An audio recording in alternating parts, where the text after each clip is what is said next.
Miarabantsika rehetra amin'ny anaran'i Jesosy a. Andeha antsika hitehaka aloha ity am-panombohana voninahitran'Andriamanitra. Alleluia. Izy mahatsiaro tena faly fa manana an'i Jesosy. Alleluia. Atao vitany amin'ny tarehanao ilay izy ary tena mifaly ianao manana an'i Jesosy. Alleluia. Tsy ny zavatra misy ny tokony hanaovany fotsika tsirairay avy. Fa rehefa tena tafatoetra ny ten'Andriamanitra dia tsy maintsy miova ny tarehan'ny olona.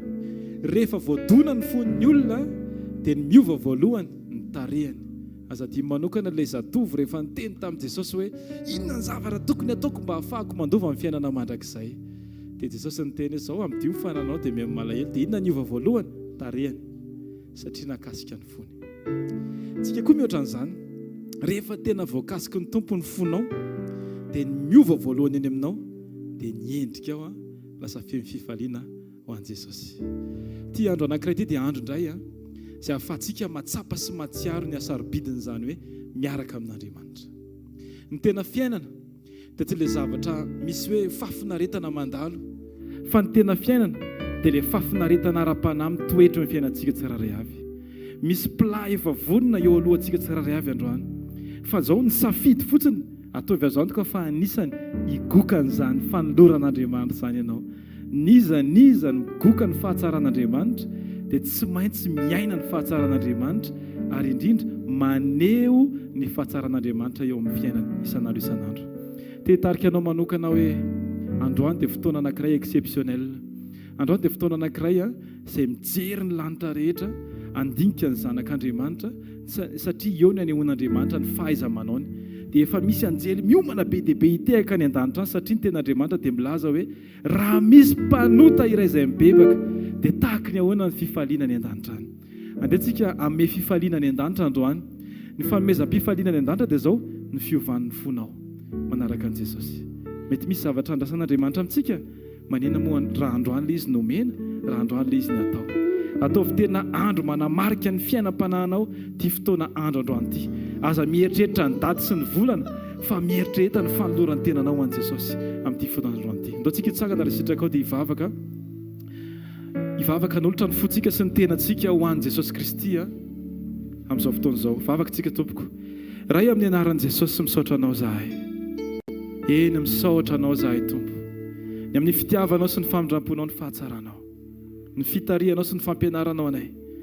Misaotra Andriamanitra fa ianao ilay tsy mba manadino anay tsirairay avy. Misaotra Andriamanitra ny amin'ny famatsianao, ny amin'ny fitarianao, ny amin'ny fampianaranao anay. Misaotra Andriamanitra ny amin'ny famelan-keloka izay omenao anay tsirairay avy. Eny tompo tonga eto izay Andriamanitra. Dia mifona aminao izay Andriamanitra. Ny amin'ny zavatra rehetra izay mety manelingelona ny fiarahanay aminao. Fa androany Jesosy dia vonina izahay ny handroso indray, hiroso indray, anaraka anao, anao ny tianao, anao ny programanao. Misaotra anao izay Jesosy ny amin'ny faharetanao, ny amin'ny fandrosoanay tsirairay avy. Indraindray izay masoto be mandroso, nefa indraindray izay Andriamanitra tahaka ny hoe malaindaina. Fa amin'ny anaranao Jesosy, aoka ny fiarahanay aminao Andriamanitra dia ho dia mitohy hatrany, mandroso hatrany ny amin'ny fiarahana aminao, ny amin'ny fiankinana aminao, dia amin'ny anaranao mpanjaka masina ilay rainay mandrakizay. Ataovy aminay Andriamanitra arak'izay tena ao am-ponao lalina. Atolotra eo anao Andriamanitra ny fonay mba hovainao Andriamanitra, mba ahafahany rehetra mahita ny fiovan'ny tarehanay Andriamanitra, ny amin'ny fifaliana izay mameno fonay vokatry ny fahatsarany fifandraisanay tsirairay avy aminao Jesosy. Amin'ny anaranao Jesosy. Aoka ny toerana tahaka an'izao Andriamanitra, ho toerana indray izay ahitana an'ireo zanak'Andriamanitra feno ny fanahinao, feno fifaliana, feno fitiavana, feno fandeferana, feno fahatanterahana vokatry ny fanahy rehetra. Aoka ny fanahy masinao Andriamanitra azo aina ao anatin'ny tsirairay avy. Ahafahany indray Andriamanitra tonga eo amin'ilay toerana anankiray hoe fanomeza amboninahitra an'ilay nahary anay. Mankasitraka Jesosy. Misaotra ny amin'ny herinandro izay diavinay Andriamanitra. Tsy sasatra izay Andriamanitra misaotra an'izany latsinainy. Tonga ny teninao, tonga ny fampiarana, tonga ny fampianarana. Ny talata, ny larobia, ny lakamisy, ny andro androany, zoma, maraina, ny atoandro. Mandrapatonga izao fotoana izao dia teo foana ianao Andriamanitra, mamatsy teny sy mampianatra anay tsirairay avy. Izay Jesosy te handroso, izay Jesosy te hitombo, izay Jesosy te hampifaly ny fonao. Satria ny antom-pisinay Andriamanitra dia ny hanambara fiderananao. Izany hoe amin'izay rehetra ataony Andriamanitra dia aoka ho tahaka ny fanambarana fiderananao. Na ny asa izay ataonay dia aoka ho hita fa asa manambara fideranan'ilay nahary. Ny andraikitra izay raisinay dia aoka ho hita fa andraikitra manambara fideranan'ilay mpahary anay. Ny fanompoana izay ataonay dia aoka ho hita fa fanompoana manambara fideranan'ilay namorona ny tsirairay avy. Ny fomba fiteninay dia aoka ho fomba fiteny hita fa manambara fideranan'ilay mpamonjy anay. Ny fomba fijerinay dia aoka ho hita fa fomba fijery tena maneho hoe tena manambara ny Jesosy Kristy ny fomba fijerinay. Ny fomba fisaintsainanay, ny fomba fietretanay, ny fomba famindranay Andriamanitra. Ny mombanay rehetra Andriamanitra dia aoka nambara fiderananao. Satria anao efa nilaza Jesosy Kristy hoe izao olona noforoniko ho ahy izao no anambara fiderana. Dia androany Jesosy dia vonina indray izay amin'izay rehetra tianao, amin'izay rehetra disponible eo aminay Andriamanitra, entinay manambara fiderananao. Ny fijoroanay ao anatin'ny tokantrano dia aoka nambara fiderananao. Ny fifaneraseranay amin'ny olona hafa dia aoka nambara fiderananao. Ny fienoanay sy ny fandeferanay dia aoka atsiarovan'ny olona fa tsara ny miaraka aminao Andriamanitra. Amin'ny anaranao Jesosy, eto dia taro indray izay amin'ny alalan'ny fanahinao masina. Ahafahanay mahatakatra ny sitraponao sy ny programanao Andriamanitra. Ahafahanay mahazaka izany fanovana sy ny teny izay hoentinao izany androany Andriamanitra. Ahafahanay manana fo voahitsy voafora tsara Andriamanitra. Amin'ny anaranao Jesosy. Amin'ny anaranao Jesosy. Ndao tsika rehetra hivavaka amin'izao fotoan'izao. Asaiko anao hivavaka raha sitraka ao. Isaora Andriamanitra ny amin'ny fahaiza mitondra, ny amin'ny fitantana, ny amin'ny famatsiany, ny amin'ny zavatra rehetra izay nataony fiainantsika tsirairay avy. Ndao tsika hanana fo mahay makasitraka mandrakarivo amin'ny fotoana rehetra. Jesosy ondreto izay Andriamanitra. Te hisaotra anao fotsiny. Misaotra Jesosy aho. Misaotra Jesosy aho. Misaotra Jesosy ny amin'ny zavatra mety tsy voatanisana ny vavanay eto androany fa izao te hisaotra fotsiny izay Jesosy ny amin'ny hazavan'ny andro, ny amin'ny fitahiana, ny amin'ny fiarovana, ny amin'ny famatsiana, ny hafanananay toerana tahaka izao ahafahanay mivavaka, miombom-bavaka mandray ny teninao, ny afahafahan'ny olona rehetra, ny amin'ny namana izay manodidina anay. Jesosy misaotra fa tantaninao izy ireo tonga soamantsara eto Andriamanitra. Ny amin'ireo izay afaka manaraka Andriamanitra na mivantana na tsy mivantana amin'ny tambazotra sosialy maro samihafa Andriamanitra dia misaotra Jesosy. Tena ny ao am-bavanay Andriamanitra tena zarinay mihitsy ny fonay. Hanao ny sitraponao dia tsy izany fa ny fisaorana ny amin'ny zavatra rehetra Andriamanitra. Misaotra Jesosy. Alleluia. Ninona zavatra misy Andriamanitra dia izao misaotra foana Jesosy. Satria fantatray fa misy programanao indray ao ambadika io Andriamanitra. Misy fandaminanao. Ary izao Jesosy ny zavatra efa marina ataon'ny fonay hoe ny fitondranao dia tsara lavitra no ny kajony olona arivo milahatra. Ny olona faran'izay manan-tsaina indrindra eto tany Andriamanitra. Na firy ny isany na atambatra amin'ny fisainan'izy ireo dia tsy ngeza noho ny fahendrena kely izay asehonao Andriamanitra. Misaotra Jesosy. Misaotra Andriamanitra. Alleluia. Amen. Amen. Dao tsika hitehaka mafy ho an'i Jesosy androany amin'ny fifaliana amin'izao fotoana izao dia tonoa ny fiadanan'ny tompo amin'ny olona akaikinao amin'izao fotoana izao tonoa mihitsy hoe fiadanan'ny tompo aminao io dia tahiny Jesosy manokana ianao dia tonga soa eto amin'ny fanatrehan'Andriamanitra. Alleluia. Dia tsika maka ny tenin'Andriamanitra amin'ny Salamo 5:20. Salamo 5:20 ny andininy voalohany ihany. Salamo 5:20 andininy voalohany ihany. Mety zarytsika hoe salamo dia tonga andininy voalohany, faharoa, fahatelo, fahaefatra fa izao ny andininy voalohany ihany ny rahantsika rehetra mamaky androany satria misy hevitra ngeza be ao anatin'ilay tenin'Andriamanitra izay rahantsika mamaky. Rahantsika mamaky izany teny izany amin'ny anaran'i Jesosy Kristy manao hoe ho anao ny fanginana sy ny fiderana. Andriamanitra ny zionao ary aminao no hanefana ny voady. Amen. Tia nitenena amin'ilay fahanginana eto dia izao hoe misy fotoantsika midera fa ny fontsika miteny zavatra hafa. Misy fotoantsika midera amin'ny tanana mitehaka sy amin'ny dia fa ny fontsika manao zavatra hafa. Fa androantsika dia andao hivavaka mba hanana fo mangina eo anatrihan'ny fahalehibiazan'Andriamanitra. Ampanginana anatintsika tsirairay avy any ka ampiteny izay tokony lazaintsika tsirairay avy dia tsy izany fa fanambarana ny voninahitran'Andriamanitra. Asaiko anao hivavaka amin'izao fotoana izao dia hiteny mihitsy tompo ampianariko mangina ny foko ary ampanginiko ny vavako dia dioviko amin'ny ranao Jesosy Kristy ny feon'ny fihetretako mba tsy hisaina zavatra hafa ankoatran'izay tianao hiderako anao Andriamanitra.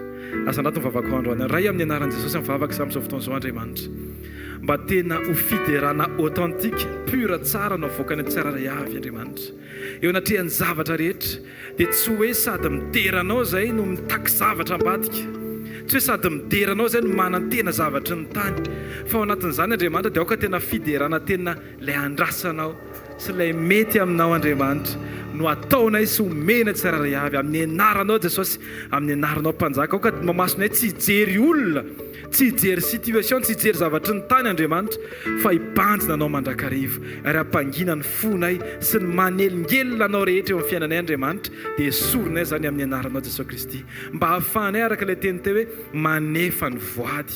Jesosy eo mba hahafahanay mahatanteraka ny voady sy ny zavatra andrasanao amin'ny tsirairay avy, dia mila zahay mahay mampangina ao anatinay Andriamanitra ary mahatonga ny fonay ho lasa toeram-piderana sy kianjan'ny fiderana. Amin'ny anaranao ilay Mpanjaka masina mandrakizay nanaovanay zavavaka izany. Alleluia, amen. Dao tsika hitehaka mafy an Jesosy amin'izao fotoan'izao. Alleluia.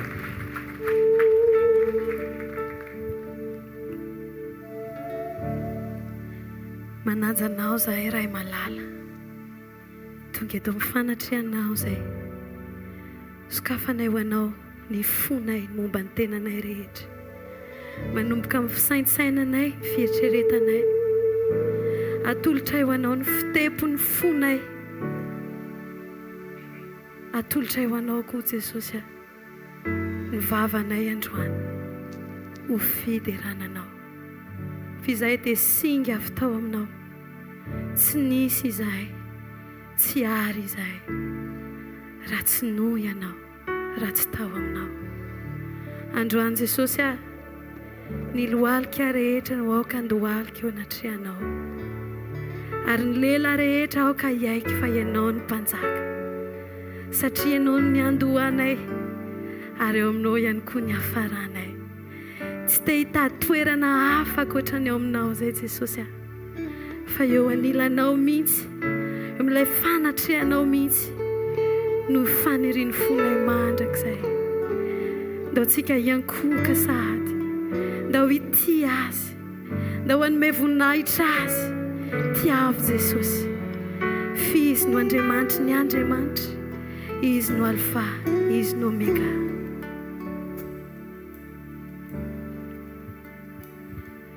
Ny fosy fanay tena rehetra,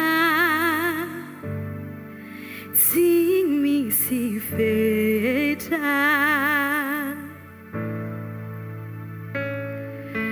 naiza leha nino natao,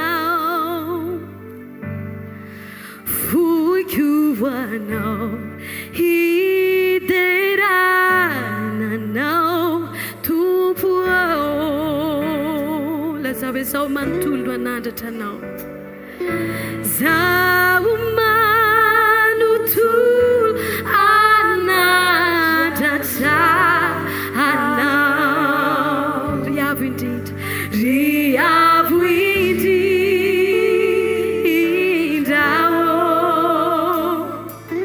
izambo no lehibe mihoatranao. Ry Andriamanitra, ny Andriamanitra, ry Andriamanitra, ny Andriamanitra, zao manontolo anandratra anao, zao manontolo anandratra anao.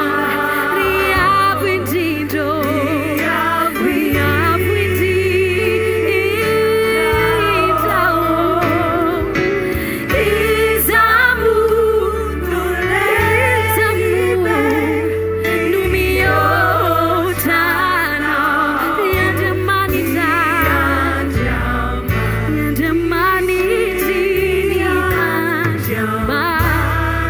Andriamanitra, ny lohalika rehetra aoka andohalika, ny lohalika rehetra andohalika, ilefitra aminao, aoka ny lela rehetra hiaiky ianao, ny lela rehetra hietsika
ianao no alfa sy omega. Tonga eto zay Jesosy, fa ianao tokoa ny fiandohanay, ianao ny fiafaranay. Tsy afaky ny tsy hiverina eo an-tongotra ao zay Jesosy, fa lavitra loatra nangalanao anay. Inona Jesosy ny zavatra tsy nomena ho anay, fa ny rehetra momba ny tenanao no efa nanangananao anay ho zanaka. Androan'ilay olona nitahinao tonga eto, tsy hanome tsiny anao raha eo, fa hitsaokanao. Androan'ilay olona nisitranao Jesosy, tonga eto hipoaka eto anatrehan'ny fanatrehanao, ity anao. Tsy hoe ny amin'izay asa vitanao fotsiny Jesosy, fa ny amin'ny maizy ianao rehetra. Tonga eto ilay olona nivanginao, tonga eto ilay olona nafanao, tonga eto ilay olona nivonjy ianao Jesosy, hitsaokanao. Tsy ahoana izay mety lazain'ny olona momba anay Jesosy ny amin'ny fanarananao, fa zao androany dia atotonay ny rehetra, tahaka nanatotonan'ilay vehivavy, ilay manitra teo tongotra ao Jesosy eo, ilay tena sarobidy tahaka an'izany koa ny poanay eto anatrehanao androany. Anome ny rehetra avy aty aminay, hoanitra ankasitrahanao.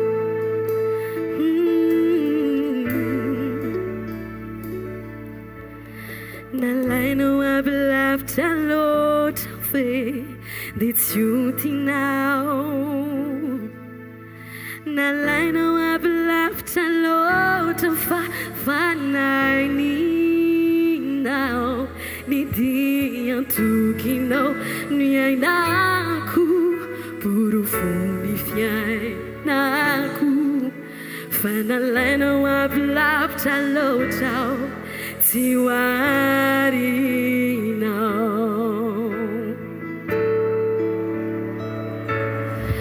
Ilay olona novonjenao mitsaokanao,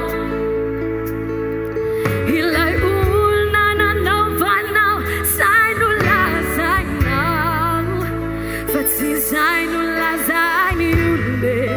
Tsy amikero anazao sy zao hoe fizay lazainy teninao, zay ahoe, zay ahoe. Ilay olona nisitranao nitsaokanao, ilay olona nositraninao mitsaokanao, ilay olona nanaovanao zay no lazainao, fa tsy zay no lazainy olombe.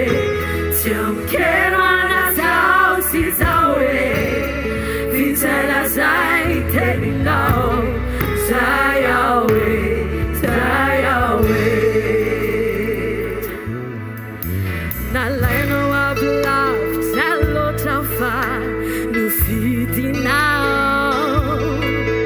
ka nalainao aby lavitra loatra dia nanijalinao.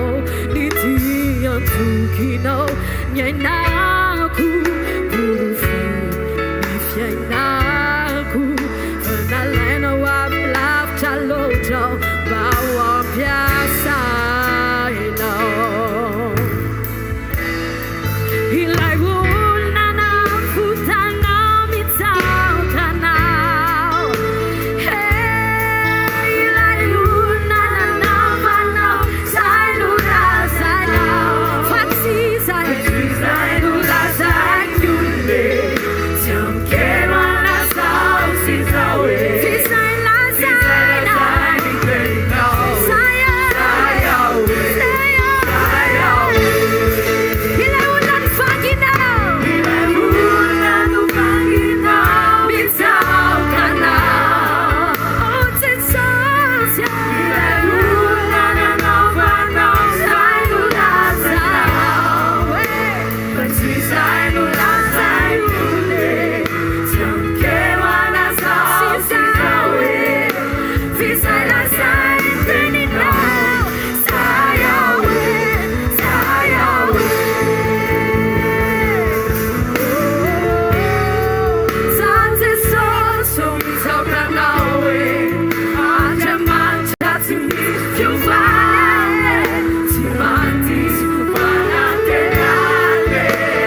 Yawe. Dawirentsika farany ilay olona no fidinao. Ilay olona no fidinao mitsaokanao. Ilay olona nanaovanao zay no razanao. Fa tsy zay no lazany olona tsy amkero anazao sy zao e. Zay lazany teninao. Zay Yawe, zay Yawe.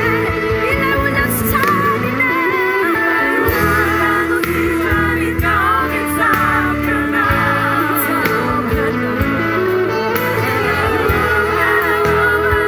Zay no razanao. Tsy zay no lazany sy amkero anazao sy zao e.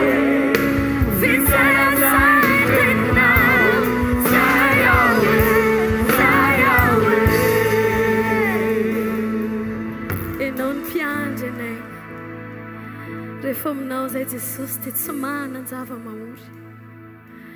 Ainay ny miaino anatin'ny fiadananao. Efa nomena ho anay ny fiadananao Jesosy. Tsy ny harena, tsy ny vola Jesosy eo no mahasambatra anay, fa ny fisinao dia ampy anay. Fahafenona ho anay no mitoetra amin'ny fanatrehanao Jesosy. Ary raha misy antom-pisinay Jesosy, raha misy tsy hatorianay andro manala dia mba ahafahanay mitoetra ao aminao mandrakizay. Enao ny mpiandry anay, enao ny mahatanteraka anay Jesosy. Tsy ny vola, tsy ny harena, tsy izay lazain'ny olona Jesosy. Tsy ny voninahitra izay mety heverin'ny olona fa fandresena eto amin'ity tany fandalovana ity. Fa ny voninahitry ny olombelona dia tahaka ny atra, tahaka ny vony rehefa mihintsana dia tsy maintsy lo. Fa ny voninahitra ao kosa dia maharitra mandrakizay. Teo ao aminao mandrakizay izay Jesosy.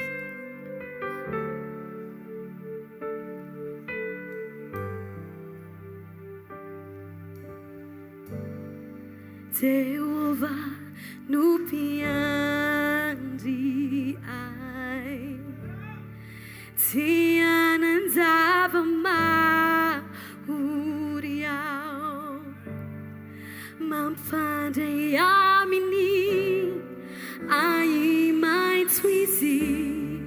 Jehovah no mpiandry ay. Lazao hoe fahasoavana, fahasoavana no anaraka aminy andro mpiainako dia toetrao asa noho ny Jehovah andro lava.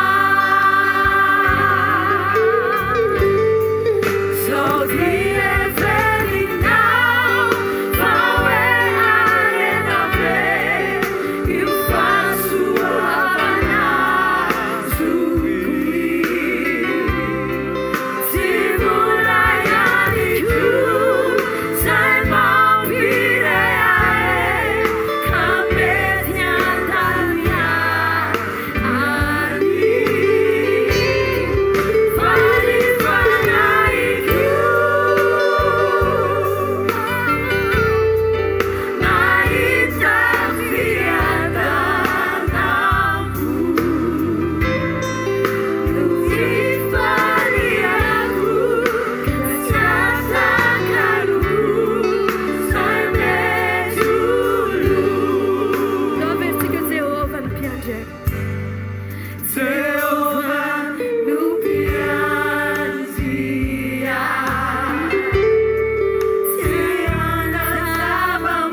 Fanaiko mahita fiadanam-po.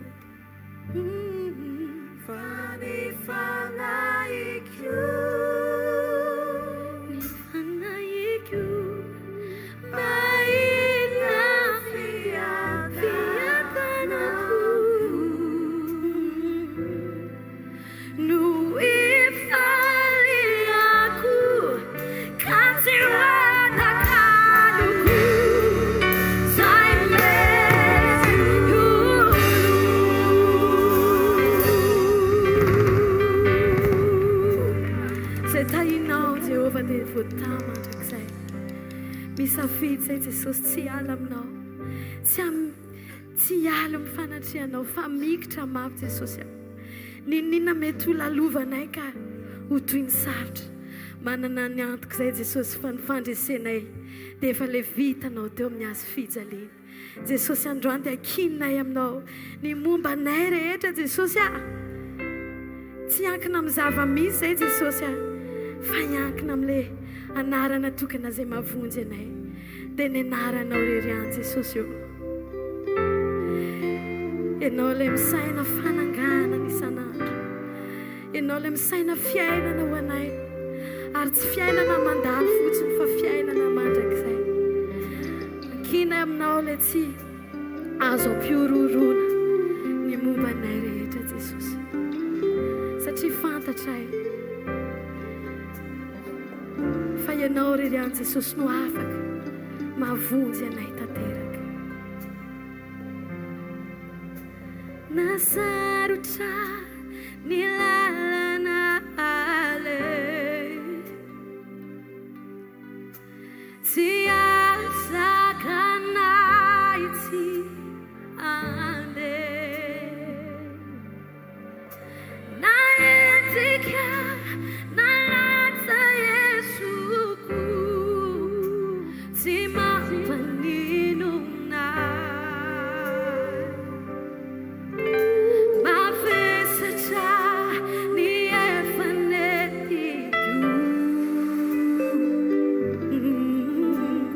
toky vonano nasetiko,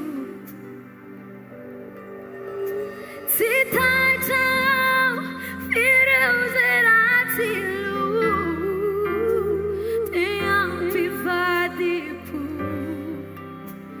utsinutsinna. Fa zao Jesosy tompo akiniko aminao, ny fiainako sy zareta mikasikai, akenao itantanan tiandao, ninonina anjo mety ho sarotra toko matoky anao ka tsy manay. Datsika rehetra iarina nasarotra, nasarotra ny lalana alay, tsy sasaraka anay Jesosy amin'ny fitiavanao, tsy asaka anay tsy andeha, na etika na latsa Yesoko, tsy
ndao tsika hitsangany amy toerana misy atsika sady faly amin'ny fotsika manontolo a anofo hofantanantsika any amin'ny lanitra isotra an'Andriamanitra amin'ny fotsika rehetra androany mba fantatrao ve fa lehibe ny fitiavan'Andriamanitra anao ary ny zavatra azoko antoka androany dia amangy antsika anova ny alitsika ho tonga marain'Andriamanitra oka mifonza rehetra ravoravo androany ankasitraka an'Andriamanitra amin'ny fony manontolo a afa ny milanitra ny tanao dia misoran'Andriamanitra amin'ny fony rehetra makasitraka Jesosy manome voninahitra anao zay fa Andriamanitra mpanjakana ianao tsy misy mihitsy ny tahaka anao amin'izay Andriamanitra nde ny akanton'ny fiandriananao eo amin'ny toerana manerinerina sady lehibe ny toerana mpanjaka ny voninahitra sady mendrika amin'ny fiankofan'ny nofo rehetra satria pary sy mpamorony zao rehetra zao izy ilay namonjy antsika tamin'ny fahorintsika izy ilay nisaina famonjena antsika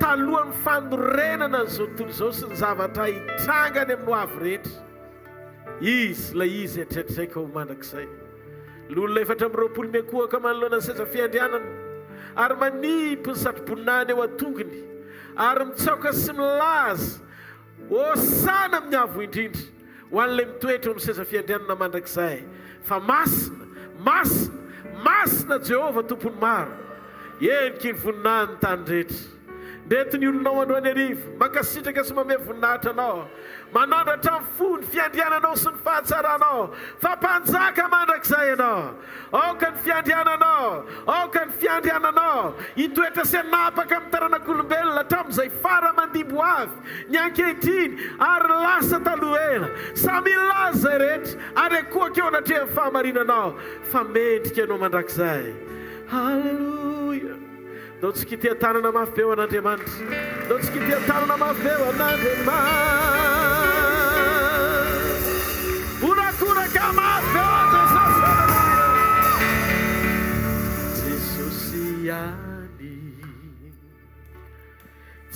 Jesosy hatrany tsy ho foana ny fanantenako fa ianao eo ireo fitarainako mampahery mba ianarako Jesosy vatolamy eriko Jesosy ani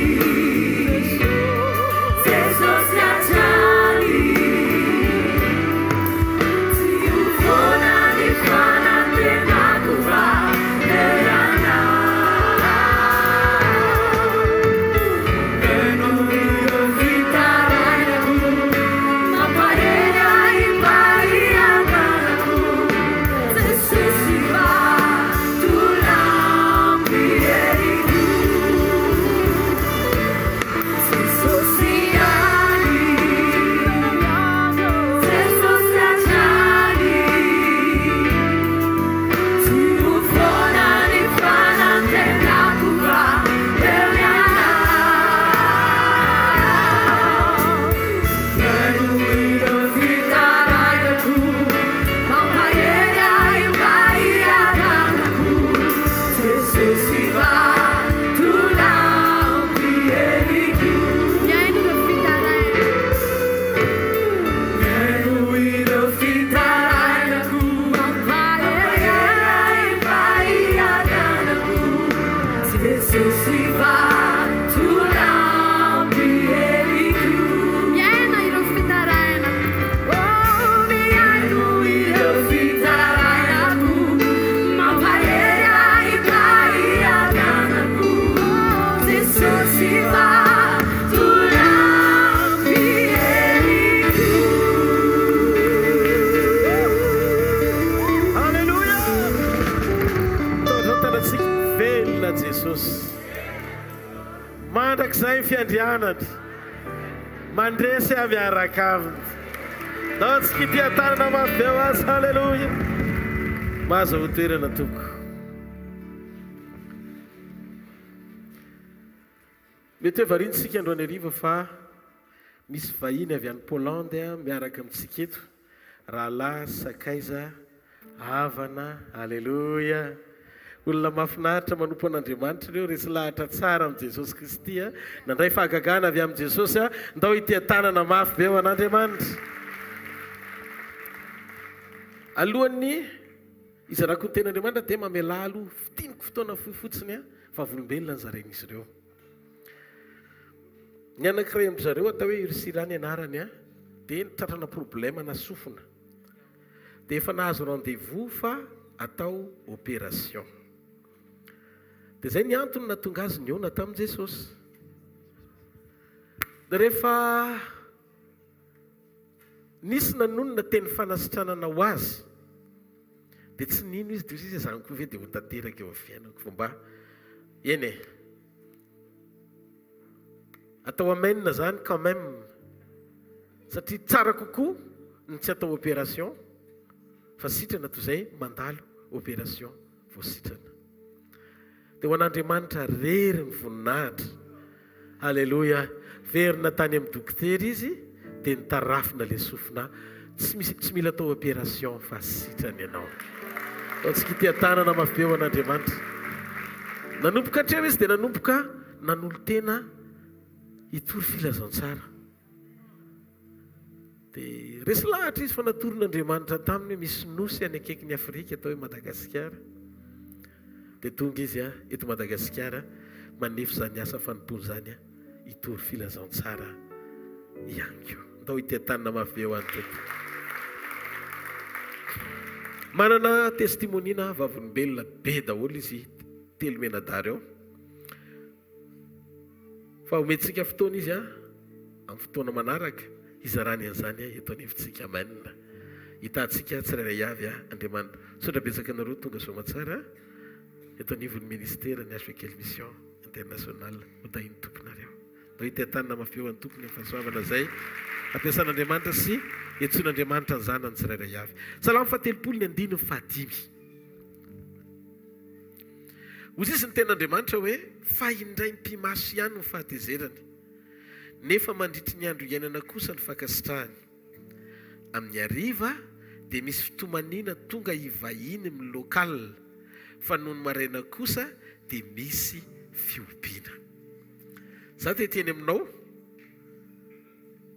fa ny fiainanao dia tsy ho alina mandrakizay zany.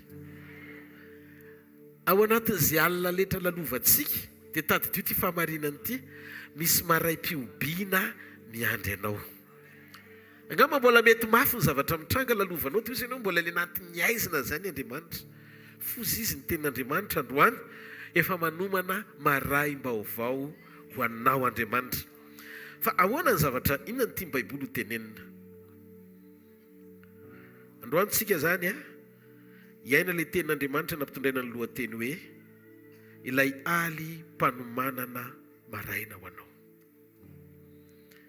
Ilay alim-panomanana maraina ho an'izy hoa. Lioka toko 5 manomboka amin'ny 9 ka hatramin'ny 9:1.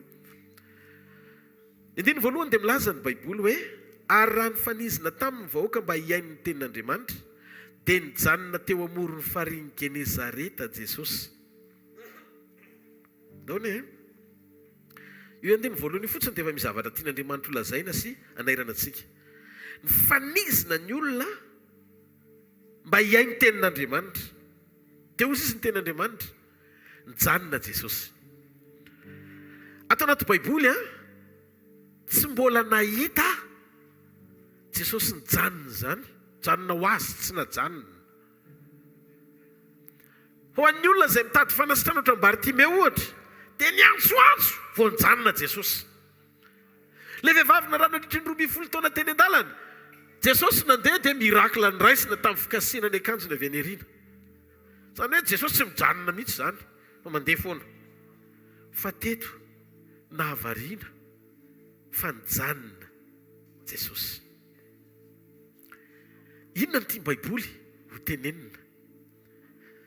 Rehefa tsy fanasitranana ny mamaiky anao hitady an'Andriamanitra, rehefa tsy filanao ny mamaiky anao hitady an'Andriamanitra, dia zao ny zavatra mahafinaritra. Hovay le fomba anatonanao an' Jesosy. Manana etaeta teny mihoatra noho ny etaeta pilana an'Andriamanitra amin'ny zavatra hafa. Satria raha ny zavatra ilainao sy mampangetaetanao no mampirisika ny fonao hitady azy dia tsy voatery hijanona izy. Fa ny fotoana ametrahano ny lanjany teny ho mavesatra ao anatinao, ny zavatra azoko antoka na tsy sokatra aza ny vavanao dia hitelavitra ny etaetanao manitsaka frein Jesosy mijanona tsy maintsy mamaly sy manome anao ny zavatra rehetra. Inona ny fahatakarana tao anatin'ilay olona be dia be ny fanizina? Ny fahatakarana tsara indrindra nampijanona an' Jesosy, amaliny rehetra teto, amaliny rehetra dia tsotra nangetaeta tenin'Andriamanitra zareo. Tiako fantatrao fa ao amin'ny teny misy fiainana, ao amin'ny teny misy fanasitranana, ao amin'ny teny misy fanafahana, ao amin'ny teny misy fanovam-piainana, ao amin'ny teny misy fahagagana. Ny ilainao tsy ny ampahany amin'ny fisehoan'Andriamanitra, fa ny ilainao ny fahafenoan'Andriamanitra. Hozy izy ny tenin'Andriamanitra tamin'ny voalohany ny teny tao amin'Andriamanitra, ary ny teny dia Andriamanitra. Ka androany hariva raha misy olona leto mangetaeta teny fiainana, ty takarivo ty no mangin'Andriamanitra anao amin'ny zavatra rehetra. Tsy mareteka ho an' Jesosy. Tiako tsapantsika fa rehefa maraina zany ny andro ny olona samy maiky ny asa daholy. Samy maiky ny asa fa teto. Ary raha ny fanisina tamin'ny vahoaka mba hiaino ny tenin'Andriamanitra maraina io andro. Satria alina Petera mitady trondro amin'ny Luka toko 5 io fa tsy nahazo. Dia maraina ny andro Jesosy ny tonga hinana ny sambo keliny. Dikan'izay vao maraina be io andro, fa efa mifanizina ny olona angetaeta tenin'Andriamanitra. amin'ilay fotoana ifoazany sainao ieritreretanao journée anao ny tenin'Andriamanitra ny tonga aloha ao anatinao dia ozy izy Jesosy hoe tsy maintsy mijanona tsy mahazo mandeha fa tsy maintsy mijanona ary tsy maintsy valiko ny etaetan'ireto mifaniziny reto izay hitady amin'ny fony manontolo satria tsy tonga ireo hitady fanasitranana tsy tonga ireo hitady fahagagana tsy tonga ireo hitady famantarana fa tonga ireo hiay ny tenin'Andriamanitra mangetaeta tenin'Andriamanitra ka misy mangetaeta tenin'Andriamanitra ve loha androany ariva raha ianao izay mangetaeta tenin'Andriamanitra izay tikanao hitehantanana mafy be ho an'i Jesosy fa hijanona Jesosy androany ary amaly ianao izy amen alleluia tsy tonga ny olona hoe hijery tarehan'i Jesosy na hijery sakafo na mofo na vary na katsaka iay ny tenin'Andriamanitra na tonga avany teo io zany Baiboly dia milaza fa sambatra izay naona sy mangetaeta ny fahamarinany fa izy no vokisany ny andininy faharoa ary nahita sambo kely roa nijanona teo tsisy ny farizy fa ny mpanarato efa niala tamin'izay sambo kely zay ka nanasa ny ratony eny hoe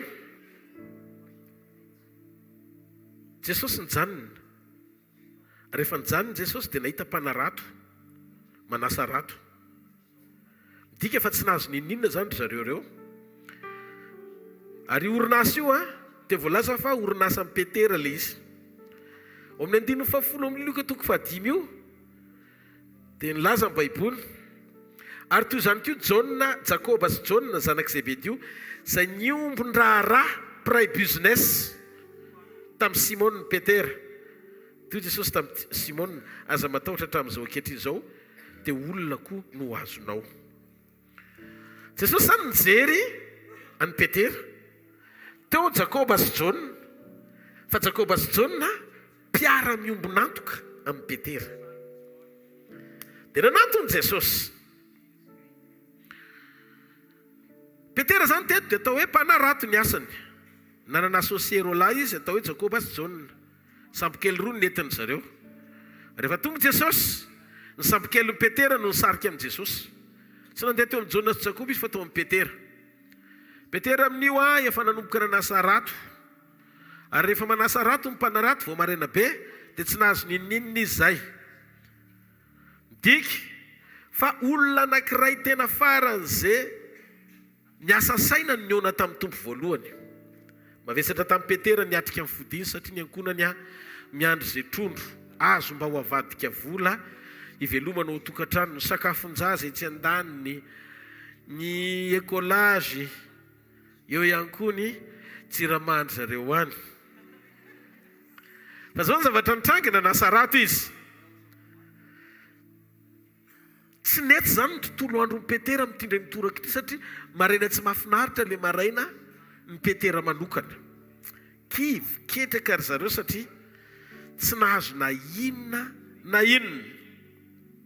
inona rena melomako ny ankonako hoe ahoana ny ataoko hiatrehako mivady aman-janako reo vesatra natrosa tokony ho aloha reo engagement efa niraisina nefa tsy vita mety miandry vola avy aminy ny fianakaviany ny ankonan'ny Petera mety misy zavatra tena hoe manahirana ilana an'izany tena kivy Petera amin'ny stress Petera tena sorena izy ary ny tena mpanarato professionnel dia Petera ihany no nilaza azy hoe amin'ny alina ny anaovana an'izany dikan'izay izy dia mahafantatra fa raha amin'ny atoandro izy manipy arato dia hita ny alokany dia tsy tonga ny trondro fa rehefa amin'ny alina le arato iny no atsipy dia afaka mahazo trondro be dia be satria sady tsy hita ny trondro izy voafandrika ny trondro ka Petera zany professionnel amin'io asa io ainy Petera hoe aizany misy aizany mety tsara ny fihetsikiny rano fa zao ny zavatra nitrango tonga Jesosy hiditra tao amin'ny lakany Petera ny angavy azy mba hiondrana kely eo amin'ny lakany tamin'io Petera nila fanampiana mafy tena hoe nieritreritra zany izy hoe way nitodika Jesosy nidika an'izay ety misy zavatra ho ataon'i Jesosy amiko fa zao Jesosy tsy niresaka taminy aloha raha tokony hikarakara Petera Jesosy dia tsy izay mihitsy ny zavatra nyseho teto jereo ny andininy fahatelo inona zavatra mitrango amin'ny andininy fahatelo Ary niditra teo amin'ny sampokely anankiray izay any Simona izy dia nangataka tamin'ny ataka kely amin'ny tany dia nipetraka teo an-tsampokely izy ka nampianatra ny vahoaka. Nangataka izy ataka kely amin'ny tany Petera, jereo fa niangavy lakana itoerany Jesosy, laza tamin'ny Petera ataovy somary miataka kely amin'ny tany ny lakanao. Teto zany nandray baiko avy amin'ny Jesosy Petera ampiasa lakana tamin'ny fomba tsy nahazatra azy. Tsy fampiasana, tsy pilipitra hitoriana teny mihitsy eny ambony rano ao anaty lakana. Fa ny lakana prévu anjonoana anaratovana. Fa hozy Jesosy amin'ilay fomba tsy ampiasanao azy mihitsy ny fomba ilako azy androany. Raha dinihany ty lakana ty amin'ny tontolo ara-panahy dia tadio misy dikany be amin'ny mpanarato aloha io. Voalohany, io fitaovana ataontsika hoe matériel d'exploitation na fanjonoana na fanaratovana. Zany hoe fototra ny lakana ho an'ny Petera amin'ny asa fivelomany. Ao Petera ny asa zahoana vola ivelomana rehefa masotrondro. Azo lazaina ihany koa fa ny lakana dia fiaina amin'ny Petera mihitsy satria mandray anjara amin'ny hoavin'ny tokantrano sy ny famelomana ny eo an-tokantrano ny io lakana io. Kanefa teto io lakana io nampandrosoany an'i Jesosy sy nanekeny ny baiko izay nilazain'i Jesosy hoe misy tahakely miala eo amin'ny tany ianao. Mariko. Fa tsy sambany akory Petera sy Jesosy niona, fa efa nisy fiona talohany io. Fa le feonam-piovan'ny fiaina amin'ny Petera tamin'io fotoana io. Fa Petera efa niona tamin'i Jesosy talohany io. Amin'ny bokin'ny Jona toko voalohany, hojerentsika kely vetivety. Jona toko voalohany ny andiny fadimy amin'ny telopolo ka hatramin'ny andiny faharoa amby efapolo jereo. Noho ny ampitsony dia nijanona Jona sy ny mpianan'Rola. Jona Mpanabatisa io, ary nijeren'i Jesosy nitsangatsangana izy ka nanao hoe indro ny zanak'Andriamanitra. Ary ireo mpianatra Rola ireo rehefa nandre azy ny teny dia nanaraka an'i Jesosy. Ary Jesosy nitodika ka nahita azy nanaraka dia nanao taminy hoe inona tadiavinareo ary izy Rola tamin'ny raby izay atao hoe raha dika mpampianatra izy ianao no mitoetra. Dia izy taminy avika ho hitanareo koa dia nandeha izy ka nahita izay nitoerany ary nitoetra teo aminy tamin'izany andro zany ary efa tokony ora 10 tamin'izay. Andre rahalany Simona Petera no anankiray tamin'izy Rola izay nandre ny tenin'ny Jona ka nanaraka an'i Jesosy. Izy nahita ny Simona rahalany aloha dia hoy izy taminy efa nahita ny Mesia zahay izay atao hoe raha dika Kristy. Dia nitondra azy ho any amin'i Jesosy izy ary no nijery azy Jesosy dia hoy izy ianao Simona zanaky Jona, ianao no atao hoe Kefasy izay atao koa raha dika Petera. Ary noho ny apitso dia te hiala ho any Galili Jesosy ary nahita ny Filipo izy ka nanao taminy hoe manaraha. Ary Filipo dia avy any Betsaida tanànan'i Andre sy Petera. Filipo koa nahita ny Natanaela ka nanao tamin'izy. Ohatr'izay zany le fisehon'ilay izy. Zany hoe efa nisy fotoana zany talohan'io fionanao amin'ny lioka toko fadimy io. Niona ny Petera sy Jesosy. Fa Jesosy ny teny hoe manaraha fa Petera tsy nanaraka ny Jesosy. Zany hoe tamin'ity zany Petera tsy namaly an'ilay antso tsotsotra. Fa lasa izy mbola nanohina naratra sisy ny rarahiny an'izay teny Jesosy hoe anaraka azy aninona ho aizy. Izy raha teo koa mbola mieritreritra hoe tokony mbola anao ny andraikiny sy ny zavatra mety hoe ilay ny ankonany. Tsy takatry ny sainy le tenen'i Jesosy hoe manaraha azy. Dia hitantsika fa rehefa tonga ny fotoana anankiray amin'izay, amin'ny lioka toko fadimy io, dia fantatsika fisehon'ny zavatra rehetrarehetra teo fa nanomboka nisy olana amin'ny fiainan'i Petera. Ary rehefa nisy olana amin'izay ny fiainan'i Petera, nanarata izy nandritry ny alina, lasa nandalo aizina foana fahafoanana sady aizina ny fiainan'i Petera. Io antson'Andriamanitra io zany rehefa tsy valianao amin'ilay fotoana mampilamina anao iny, dia miandry amin'ny fotoana tsy milamina no manginy Jesosy ianao, dia amin'izay fotoana izay samboripotsiny ianao. Sarangatsy marety ka ho an'Andriamanitra. Ka ty zany le fiona faharoa. Dia ty fiona faharoa ty adino ny Petera hatramin'ny zavatra rehetra nilainy sy azony fa nanaraka an'i Jesosy izy. Vakeo ny 9:10. Zao ny voasoratra ao amin'ny anaran'i Jesosy. Ary rehefa nampiantsona ny sambokely teo an-tanety izy dia nahafohy ny zavatra rehetra ka nanaraka an Jesosy. Be ny zavatra mitranga. Misy planina sy vision namboarin'Andriamanitra sy nomanin'Andriamanitra ho amin'ny Petera. Fa teto no araroton'i Jesosy tamin'ity fihaonana faharotiny mizary zay zavatra tena hoe tokony aina amin'ny Petera sy ny hanovan'Andriamanitra azy ho lay olo vaovao tena ilain'Andriamanitra sy mety amin'ny antom-pisian'i Petera teto ambonin'ny tany. Mazava ho azy fa ny zavatra nitranga teo amin'ny Petera dia niara-niasa azy soa hanamora ny faneken'i Petera an Jesosy. Atonga azy tsy hafa mandositra intsony ny antson'Andriamanitra toy ny nataony rehetra teo aloha. Hoy Jesosy tamin'ny Simona Petera hoe afaky ny omenao avy ny lakanao mba ho ampiasaiko. Jesosy nampiasa lakana tsy arak'izay mahazatra amin'ny Petera fa nijery toerana hitoriany teny. Ary rehefa nijery toerana Jesosy hitoriany teny fatany fa mifanizina ny olona dia zao niataka kely izy mba tsy hatonga ny olona nakaiky azy, ahafahany tena mamelabelatra tsara fa tsy handreny fitarainan'ny olona na antsoantson'ny olona ao anatin'ny toriteny. Nakao amin'ilay lakana Jesosy midika hoe avelao ho lay olona afaka hitarika sy hitondra ny fiainanao, satria nazavaiko teo aloha fa lakana dia anisan'ny partie ny fiainan'i Petera satria fitaovana ampiasainy amelomany ny ankonany. Hatramin'izay ozy izy Jesosy efa niontsika fa mbola ianao ihany no nitondra ny fiainanao hatramin'izay. Fa androany ampandrosoa ahafahako mitondra sy nitarika ny fiainanao amin'izay. Eo amin'izay fiainantsika ozy izy Jesosy dia eo amin'izay toerana amelana ho ahiditra sy hiakatra eo amin'ny fiainanao amin'izay no hanomboka ny fiarahako aminao, hitariako anao any amin'ny dingana tsy takatry ny sainao. Teny aminao aho hoe manomboka izao avelao hitarika ny fiainanao ozy Jesosy. Misy fotoana isika efa mahalala an'i Jesosy ihany fa tsy tena mbola mampandroso azy tanteraka eo amin'ny fiainantsika. Ohatra ny Petera ihany koa fantany Jesosy efa nionatra zareo tany aloha. Tiany Jesosy fa tsy hoe tsy tiany fa tsy nanaraka an Jesosy izy andeha hanompo. Fa misaina izy hoe ny antom-pisiny tsy ho apôtra zany fa ny antom-pisiny businessman, ary efa manana piasa anankiroa izy ao anatin'ny orinasany tena miankina tanteraka ao anatin'ny fanjonoana satria izy manandakana.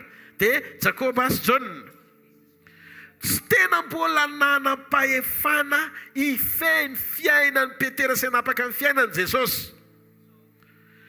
Misy fotoana isika nandray azy ho mpamonjy fotsiny fa tsy mametraka azy ho tompony fiainantsika akory. Marina fa tian'i Jesosy ianao, tianao ny zavatra momba an'i Jesosy, fantatrao fa mpanafaka izy, fantatrao fa mpanasitrana izy, fantatrao fa mpamonjy izy, afaka nomele vady zaza sy tena mety aminao izy, afaka ny hita amin'ny lafim-piainanao ray manontolo izy. Fa ny problema hatreto mbola tsy namela an'i Jesosy mpitarika sy mpanapaka amin'ny fiainanao à 100% ianao. Zato isan-jato. Teto Jesosy dia nametraka tranga tsy hay hazavaina zay tsy ho adinony Petera mandrakizay. Traikefa namela marika atonga ny Simona Petera tsy afaka hitsoaka intsony fa tsy maintsy tanteraka ny anjara voatendry ilan'Andriamanitra azy. Hitan'i Jesosy ny lakana hafa fa ny Simona Petera ihany no nolainy ary io ihany no nampiasainy. Io Jesosy tamin'ny Petera misy tamin'ny tany ianao fa hitarika anao amin'izay rehefa vao manomboka miditra eo fiainanao Andriamanitra dia mampisarika ny fifatoanao izy hiala amin'ny firaketana amin'ny zavatra ny tany. Eo aloha ny voalohany vision ny Petera hatramin'izay anao izay fomba izy azahoany amin'ny fisainany sy ny fahendreny sy ny heriny. Fa vao niditra Jesosy nilatsaka ny direktiva. Tsy kapiteny no lakana io intsony izy fa Jesosy ny manakambara amin'izay tariana ny lakana. Melakely eo amin'ny tany amin'izay. Tsy afaka tena hiditra sy hanomboka miaraka amin'ny tompo ianao raha tsy mandray fanapahan-kevitra mihaino ny direktiva sy ny taridalana omeny mialoha amin'ny fotoana hifantohany aminao. Tsy marety eka ao an'Andriamanitra. Ozy izy misy takely dia avelao hitarika sy hitondra ny fiainanao. Avelao hanoro lalana sy hanjaka eo amin'ny fiainanao. Io le afatra. Vao nanaiky Petera dia nisy zavatra nataon'Andriamanitra sady. Dia teo ny zavatra nisy dia zao. Nanomboka nitory-teny Jesosy. Namotsitra teny nifantoka tamin'ny vahoaka izy. azonao ve Simona Peterany nila teny avy amin'ny Jesosy manokana ho amin'ny fiainany. Ary matoy izy nanaiky ampandroso an' Jesosy dia mihevitra Petera fa ilay fifantohana ao amin'ny Petera aloha fa tsy hainy amin'ny olona. Fa teto Petera tsy tao an-tsainy mihitsy. Fa vao niditra tao an-dakan'ny Petera izy, ny hafa aloha no nikarakarainy. Tsy tonga dia problème amin'ny Petera. Fa tonga dia ny vahoaka no nijereny Jesosy voalohany. Jesosy nampiasa ny lakan'ny Petera. Zay fanoharana ny amin'ny fiainan'ny Simona Petera. Niditra teo amin'ny fiainan'ny Simona izy, nanomboka nitodika sy nitory izy, fa tsy tamin'ny Petera fa tamin'ny vahoaka. Ny olona hafa tao hoe vahoaka no nivonjeny Jesosy aloha. Nafahany. Rehefa vita amin'ny fifantohan'i Jesosy tamin'ny olona, vao nitodika Jesosy ho an'ny Petera. Jereo ny Luka 5:5. Ary rehefa nitsahatra ny teny Jesosy dia hoy izy tamin'ny Simona mandrosoany amin'ny lalina, dia latsaony ratonareo azahoanareo azan-drano. Vita tsara aloha ny amin'ny vahoaka vao nitodika anjeren'ny Simona Jesosy. Ny fihetsiky Jesosy dia tena mitondra valeur prophétique goavana. Ho amin'izao génération misy antsika izao, ny amin'ny fahalalantsika amantatra ny ao am-pon'Andriamanitra manoloana ny fidirany an-tsehatra eo amin'ny fiainanao manokana io. Io fihetsiky Jesosy io dia milaza zavatra goavana ho antsika. Rehefa manahy an'i Jesosy tsika eo amin'ny fiainantsika ka manome ny momba antsika rehetra ho an'i Jesosy sy manahy kotariany, dia izao Jesosy tsy mifantoka amin'ny fiainanao manokana ety ivelany. Tsy izay ny mahatery azy. Tsy ilay mahatery anao aloha ny mahatery azy voalohany. Tsy ny zavatra ilainao mampanahinao no amalian'Andriamanitra anao sy mamaky an'Andriamanitra. Fa ny tarika anao sy atonga anao ametraka azy eo amin'ny fifehezana tanteraka momba anao manontolo. Vao tonga Jesosy dia hoy izy, za no mitarika sy manam-pahefana aminao manontolo, fa tsy hoe tonga ama avy hatrany ny olanao rehetra. Tsy ny mahatery anao aloha, fa ny ilaiko ny aminao. Tsy marety eka ao an'Andriamanitra. Na tonga avy amin'ny fiainanao ry Petera dia tsy hoe anomenao trondro avy hatrany aloha, dia ohatr'izay koa tsika. Tsy hoe tonga dia maika anome vady anao izy, na anome zanaka anao izy, na anome volabe anao izy, na anomenao izay ilainao izy. Fa izao mamaika azy, ny ampiditra ny fahasoavany ho ao anatinao, anananao fahatsapana ny asaribidiny fanomezany ho ambony lavitra noho izay zavatra mahatery anao. Mafantatrareo ve? Fa lasa fantsina ny laka kelyn'ny Petera na ahafahan'i Jesosy nahazo aina izara fahatsarana eo amin'ny fiainan'ny vahoaka izay nanaraka azy, vonina iaino azy. Ny tena fitahiana amin'Andriamanitra tsy Petera miadana mitondro be dia be feno lakana roa miletaleta, fa ny tena fitahiana amin'Andriamanitra ny fahafahan'i Jesosy niditra teo amin'ny fiainan'ny Petera hamonjy ny hafa. Tsy mareteka ao anto. Maiky nizara teny sy hamonjy fanahy Jesosy. Hoy Jesosy tamin'ny Petera, Petera, meo ahy ilay fahafoanana nandritry ny alina iny. Ilay alina nieretanao ray manontolo iny tsy nisy nininona. Meo ahy. Satria raha feno ilay trondro, feno trondro ilay lakana, tsisy nitoerana Jesosy. Fa ilay fahafoanana no nolainy Jesosy hidirany ho ampiasainy mba hisy ho fenony rehefa avy eo. Vao teo amoron-drano Jesosy, tena tsara ny Genesis toko voalohany izy. Ary tamin'ny voalohany tany, tao anaty aizina, sady foana ny tsisy endrika. Tena tsara Jesosy hoe, ohatr'izao mihitsy ilay nitranga tao amin'ny Genesis toko voalohany. Dikan'izay, Andriamanitra ao anaty aizina mahita mazava. Zay mahatonga an'Andriamanitra nanantona amin'ny Petera, nitondra ny aizin'ny Petera tao anaty faty antoka izy, sady nanatika an'ilay fahafoanan'ny Petera tao anaty lakana tsy misy trondro. Dia hoy Jesosy, io situation natrangy io mihitsy no ilaiko raha mety ianao ampandroso ahy. Dia hoy Jesosy, hoy izy Petera, mandroso fa hitanao fa tsisy trondro koa, malalaka ane zany, azo ampiasaina soa matsara. tsy napozy ny petera mihitsy hoe ay ve tsy any am-piangonana ihany sy any amin'ny tempolo ny toerana azo anaovana toriteny fa nalakana aza dia azo afaky ny ho tonga toerana izarana ny fahatsaràn'Andriamanitra sy ny teniny. Misy zavatra indraindray tsy tafiditra ao anatin'ny sainao rehefa badeno ny problema ianao. Fa ny zavatra tiako fantatrao dia izao, omeo fahafahan'Andriamanitra apiditra ny teniny ao anatinao, fa ninona zavatra tsy takatry ny sainao afaky niovy io rehefa ao Jesosy. Mareteka ao an'Andriamanitra. Zao ny zavatra hitako.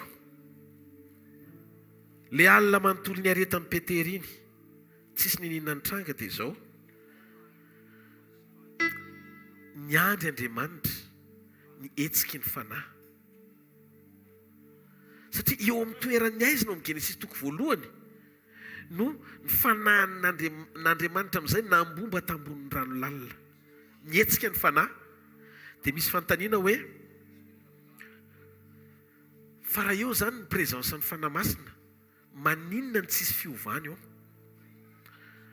Ny présence ny fanahy masina sy ny fanatrehany mety efa eo amin'ny toerana anankiray, fa tsy mietsika Andriamanitra no ny présence, fa Andriamanitra dia mietsika rehefa miteny izy.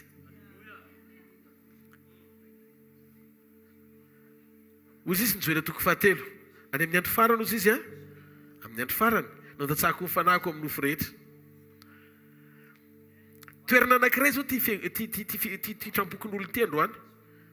Misy fanan'Andriamanitra ao anatin'ity fivoriany ity izay azoko antoka fahafahan'Andriamanitra manetsika ny fanahany atonga n'le teny izy fiantraikany ao anatinao.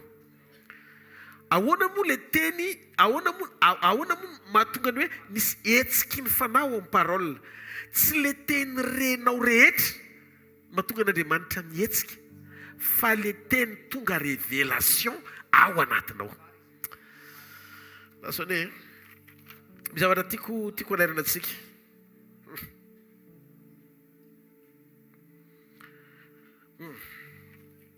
Mamaky an'Andriamanitra dia zao, renao le teny. Dia iny teny renao iny lasa révélation mamelona ny ao anatinao.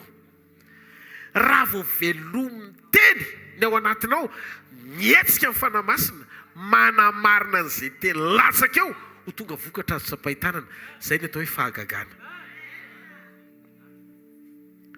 Zao mahita misy fanan'Andriamanitra mietsika eto Androanarivo. Satria rehefa miasa amin'ny fanahy masina dia misy fanantenana manomboka mitranga eo amin'ilay toerana. Tsy hoe eo fotsiny Andriamanitra présent, tsy ny présence amin'ny fanahy masina fotsiny, fa ny fietsiky ny fanahy masina, ny assistance, na ny hoe fanotrona ny fanahy masina antsika, ny etsiky ny fanahy masina manao zavatra eo amin'ny fiainantsika. Tsy ny présence na ny fanatrehany fotsiny no ilayntsika, fa izy manotrona antsika mietsika eo amin'ny fiainantsika. Zany mahatonga antsika rehefa mivavaka dia miteny hoe mila nietsika eo fanahy masina. Fa rehefa eo ianao ka manotrona dia mitranga ny fahagagana sy ny famantarana ary famoronana eo amin'ny toerana misy ny fanatrehanao Andriamanitra, misy ny etsika eo Andriamanitra, tsy maintsy misy fanafahana eo. Karaha amin'izay tsika mikasika momba ny hoe fiainana sy herin'Andriamanitra miasa dia tadio tsy amin'ny alalan'ny fananantsika fahatsapana, fa eo amin'ny présence amin'ny fanahy masina no mitondra famoronana, no mitondra ny etsika Andriamanitra. Fa ny etsiky ny fanahy masina avy amin'ny alalan'ny fandraisantsika teny tonga révélation ao anatsika, mahazaka atsika le teny, mahatonga ny fanahy masina hiditra tsehatra novan'izany ho tonga vokatra azo tsapahitanana. Mitondra zavatra izy tsy hita ho tonga zava-misy hita maso aorianan'izay, ary mamadika izy ny impossible ho tonga possible. Zany mihetsiky ny fanahy masina sy eo ataon'Andriamanitra ny fiainanao androany. Rehefa mihetsiky eto ny fanahy masina androany dia ataon'Andriamanitra eto zany amin'ny anaran'i Jesosy. Natohina zany natohina zavatra manjoanao androany. Mety tsisy endrika sady foana amin'ny fiainantsika, mety feno aizina, fa tiako milaza aminao rehefa hietsika eto ny fanahy masina amin'ny alalan'ny teniny dia miova zany situation zany amin'ny anaran'i Jesosy. Satria na ny avaratra, na ny andrevana, na ny atsinanana, na ny atsimo, rehefa hietsika Andriamanitra dia miova ny zavatra rehetra. Rehefa mietsika ny fanahy masina dia miteny Andriamanitra. Rehefa tsy mahita hetsika ny fanahy masina Andriamanitra dia tsy miteny izy, fa vohitany hoe manomboka mihetsika amin'ny fanahy masina satria misy hetaheta misokatra ao anatinao dia tonga amin'izay le tena teny avy amin'Andriamanitra ho anao. Le teny anie tsy hoe akory le fafinaretantsika miaino le fanambarana ety aloha fa le izy tonga feo ao anatinao, tonga feo an'Andriamanitra ao anatinao hoe ianao zany teneniko zany. Tonga anao manokana le izy. Andriamanitra zany teteny zavatra zany raha vao hitany hoe misy zavatra mihetsika eo amin'ny fiainanao, mihetsika eo amin'ny fiainanao ny fanahiny. Dikan'izay raha mbola tsy henonao hoe feno ianao dia aza miteny ninina aloha. Vavalo mandrapihetsiky ny fanahy ao anatinao. Satria rehefa mihetsika amin'ny fanahy masina dia zao ao anaty hetsiky ny tafiotra Eliny niakatra tamin'ny kalesiafo ho any an-danitra. Tao aorianan'izay Elisa naka ny mantoan'i Eli ary teo Jordana indray nikapohana ny ranon'ny Jordana. Le mirakla farany nataon'i Eli ny mirakla voalohany nanomboan'i Elisa. Dikan'izay Andriamanitra rehefa hetsika izy dia amin'ilay mouvement misy nyhetsika Andriamanitra, misy loko fahaiza manao ny amin'ny fomba tsy takatry ny saina izay tsy azontsika hamerana azy fa afaka hanivaka izy amin'ny fanotronany. Tsy maharety eka ao an'Andriamanitra. Sa zao mahita androany misy olona eto teny amiko Andriamanitra fa zao fotoan'izao Andriamanitra ianao milaza fa momba io hitrotro zaza ianao amin'ny herintaona ohatr'izao. Tsy marety eka ao an'Andriamanitra. Andriamanitra rehefa mihetsika dia hanovany zavatra rehetra izy. Ary eo amin'ny toerana misy hetsika Andriamanitra sy fanandrina dia misy famoronana. Miomantsika hita zavatra fahafa. Zavatra tsy dia mahazatra anao loatra fa fanovahan'Andriamanitra amin'ny fahaiza-manaony. Isak'izay miteny Andriamanitra ato miseho ilay vokatra. Noho izany midika amin'ny voninahitra isehon'Andriamanitra mihoatra ambony lavitra no mifakagana andrasanao azy. Satria Andriamanitra afaka maneho ny tenany mihoatra noho izay andrandrainao noho ny hery izay miasa ao anatinao. Mila manam-pahatonina ianao fa velona Jesosy. Halleluja.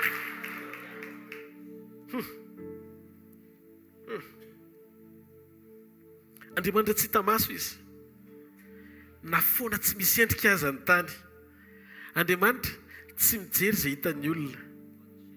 Fa Andriamanitra manana ny fahitana ao anatiny miatrika an'izay zavatra hitan'ny olona.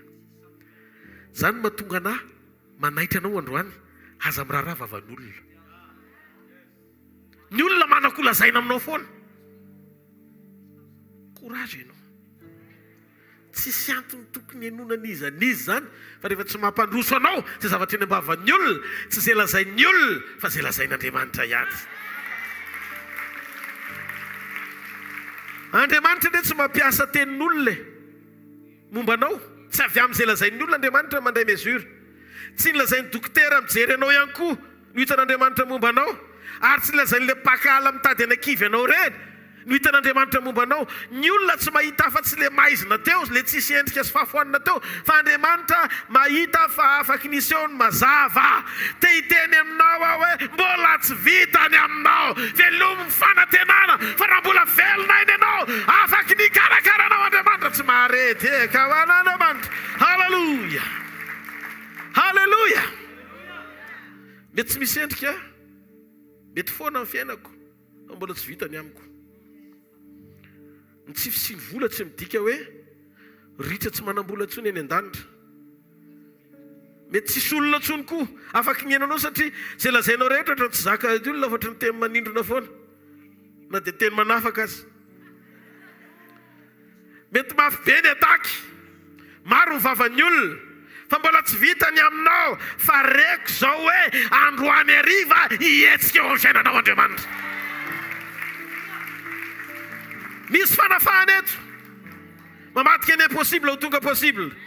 Ary rehefa mihetsika ny fanahy masina, misy ny fanafahana ahafahan'Andriamanitra maneho zavatra tsy takatry ny saina eo amin'ny fiainan'ny olona manokatra ny fony sy miandrandra azy marina. Ozy Andriamanitra misy mazava dia misy zany miseho ilay izy. Atao anaty Baiboly ny Andriamanitra impolo no ny teny hoe misy impolo amin'ny Genesis toko voalohany. Zao ny zavatra nafinaritra anahy vao nahita an'io hoe Andriamanitra isaky miteny impolo izy no miteny, mampitranga zavatra foana ny zavatra lazainy. Mety reraka ianao mitsodrano fa vavan'Andriamanitra miteny impolo akoatra ny vavanankiray izay itsofanao rano atao anaty baiboly. Satria Andriamanitra nanao hoe impolo izy no teny Andriamanitra nanao hoe ka ny vavan'Andriamanitra miteny, tsy Andriamanitra mona ny Andriamanitra. Raha ny olona ka mba miteny zavatra tsara momba anao, Andriamanitra manokatra ny vavany impolo anao. Raha miteny ratsy anao ny olona dia hiteny soa anao Andriamanitra. Izy no Andriamanitra tsy reraka, ary izy rehefa miteny tsy raraka izany izay zavatra teneniny, fa zay lazain'Andriamanitra tsy maintsy mitranga. Noho izany androany arivo na tiany situation io na tsy tiany, rehefa miteny Andriamanitra eto hoe mety ny zavatra rehetra, miova ny zavatra rehetra. Halleluja! Zany mahatonga antsika natsoina hoe zanak'Andriamanitra. Natsoina hoe zanak'itsika satria mpitondra ny tenin'Andriamanitra. Ny parole ambavanao io misy lanjany.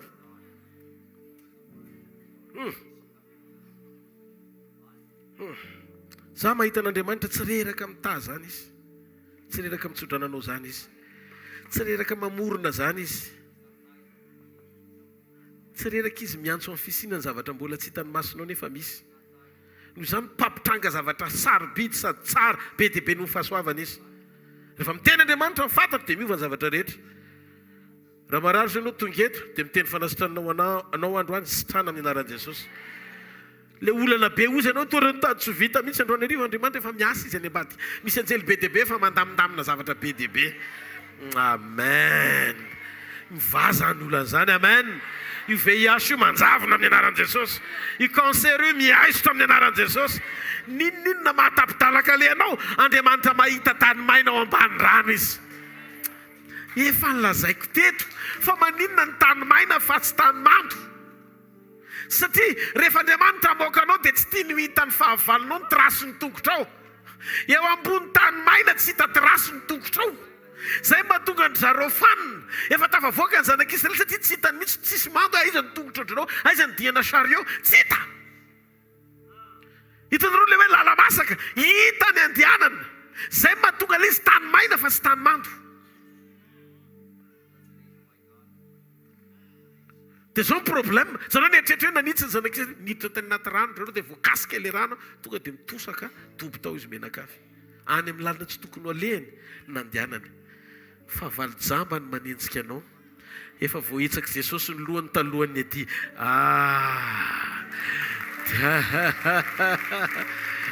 Fa valy tsy manana vision io. Fenao zanak'Andriamanitra io.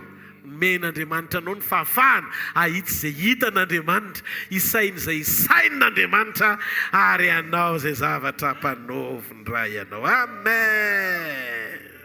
Alléluia. Raha mitady ho reraka izany ianao dia io ny teny akaiky ianao indrindra. Raiso le teny, iaino le teny, teneno le teny. Raha ny vavolombelon'ny olona azy mampahery ianao, maika fanen'Andriamanitra.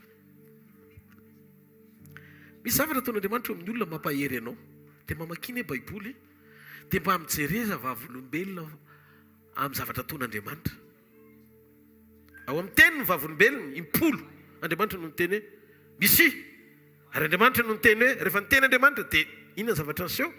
Mitranga zavatra lazain'Andriamanitra rehetra. Tonga mazava ny aizina, misy endrika, ny fahafoanana, ny ova ny zavatra rehetra rehefa niteny Andriamanitra. Za tsy teny hoe mandana ny apokalipsy fa Genesis toko voalohany fotsiny ary loha. Toko voalohany. Ao anaty fanomboana tejereo. Rehefa teo Andriamanitra, tany tsy nisy endrika sady foana, maizina aloha nasiany mazava satria teo Andriamanitra.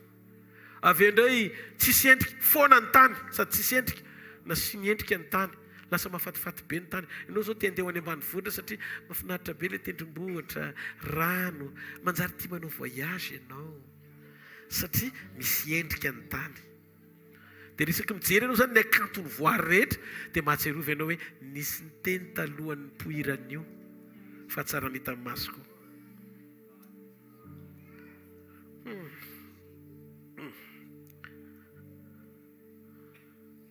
Zany mila mahita zavatra hafa no nita amin'ny masoko.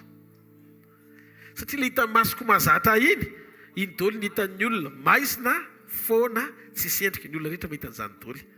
fa Andriamanitra zavatra hafa mihitsy ny hitany.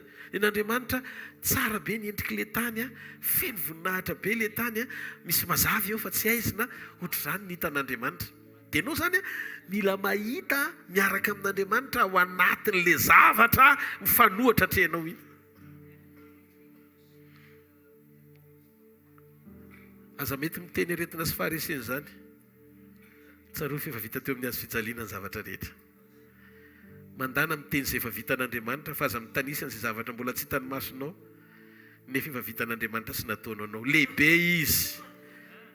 Efa vitany ny zavatra rehetra ary nataon'Andriamanitra tany amin'ny lasa dia lehibe lavitra noho izay zavatra rehetra angatahanao eo anatrehany. Misy olona eto Antananarivo anio ny fotoana esan'Andriamanitra eo amin'ny fiainanao. Raha vao mianatra ny makatoy ianao ka miainga sy manatateraka an'izany, ty takarivo ty ny fotoana anankiray amangin'Andriamanitra ianao ny fomba tsy takatry ny saina. Ary ny zavatra azoko antoka vita ty fivoriany ty hikasika fiainan'olona be dia be eto indray Andriamanitra. Mifona fa rehefa tapataona faharoa tsy mitory mamendrifendry fotsiny fa tonga amin'ny fotoana tapataona esan'Andriamanitra. Hozy izy Habakuk zay, fantatro izy fa tsy ary ny famondram-poinao enelanelan'ny taona sady aneo ny asanao ihany koa. Amen. Noho izany ny asan'Andriamanitra sy ny zavatra lazainy tsy mahazo misaraka. Ny ahalalana hoe Jesosy nandalo tao amin'ny sinagoga fa tsy fampianarana tsy misy pirofo na tsy misy vavolombelona teo amin'ilay altara izay nijoroan'i Jesosy. Fa mety hoe mpanapaka ny sinagoga aveny teo sa fariseo sa sadoseo, dia zao voalalovan'i Jesosy fotsiny ny altarany Nikodemosy miozongozona ny sinagoga miantony dia tsotra. Le ramatoa narary nandritry ny 12 taona teny an-dalana ny asivany azy sitrana maka ny anjarany. Io zany na alaina na zaraina dia azo foana. Le ramatoa marary nitsidrana nandritry ny 12 taona, sisika izy hikasika an'i Jesosy. Vao nikasika an'i Jesosy dia sitrana. Naka le ramatoa fa tsy niera. Jesosy tena misy hery miala amiko. Zany hoe Jairo indray nieritreritra hoe taraiky Jesosy ho any amin'ny zanany. Satria Jairo amin'io mandohalika mba ho any an-tranony Jairo Jesosy anasitrana ny zanany. Satria taraiky noho ny antony raha maro samihafa teny an-dalana Jesosy maty ihany ny zanaka vavin'i Jairo. Misitona ny anjarany, njamby ery ny taraina mba ho ampahiratina, ny boky tsy miteny hoe mamondrafo amiko mahazo ny anjarany. Teo izy le mpanapaka ny sinagoga, aza manelinkelina mpampianatra tsony fa efa vita ny zanakao vavy. Tonga dia nitomany sy kivo Jairo. Tsotra, ny antony dia tsotra. Ozy Jairo hoe tena any amin'le tsisy azo antenaina tsony satria hatreo amin'ny fanasitranana Jesosy aminy. Dia Jesosy aza matahotra mino fotsiny ihany. Dia ozy Jairo tsy haiko fa dia andeha zany le mino fotsiny ihany tsisy hoe mino fa ho velona izy na mino fa hitsangany fa dia mino fotsiny ihany. Dia eny ay zany miaraka amin'Andriamanitra koa zany indraindray tsy tsara tonga dia manery azy amin'ny fanasitranana fa mino fotsiny ihany. Ny tena ilain'ny Jairo tsy manery an' Jesosy amin'ny fanasitranana fa manaraka an' Jesosy amin'ny finoana fotsiny ihany. Dia eritreretony zanaka vavin'i Jairo tsy hoe sitranin' Jesosy fa natsangany. Ny ilain'ny Jairo résurrection fa tsy guérison. Dia eritreretony nakany an-dalana izy, teny an-dalana dia mifampiresaka izy Jesosy. Dia zao nataon'i Jesosy tamin'i Jairo. Tsy mahita programa mihitsy aho hoe fanasitranana ty amiko any zanakao. Tena marina zany. Afaka miteny izany Jesosy.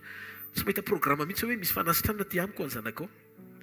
Zany hoe mifanohitra tanteraka tamin'izay nantenainy an Jesosy. Le fahamarinana nizarain'i Jesosy taminy. Raha niteny an'izay Jesosy zany, efa ely Jairo niodina dia nanome lamosina dia lasa nandeha nody satria tsy lalana ty. Fa zao, ozy Jesosy aza matahotra mino fotsiny ihany ho any an-tranonao dia dika zay dia miaraka fotsiny ihany dia mandeha tsy manery an' Jesosy hoe tsy maintsy zao no ataon'Andriamanitra fa mino an' Jesosy fa tsy maintsy hanao zavatra Jesosy.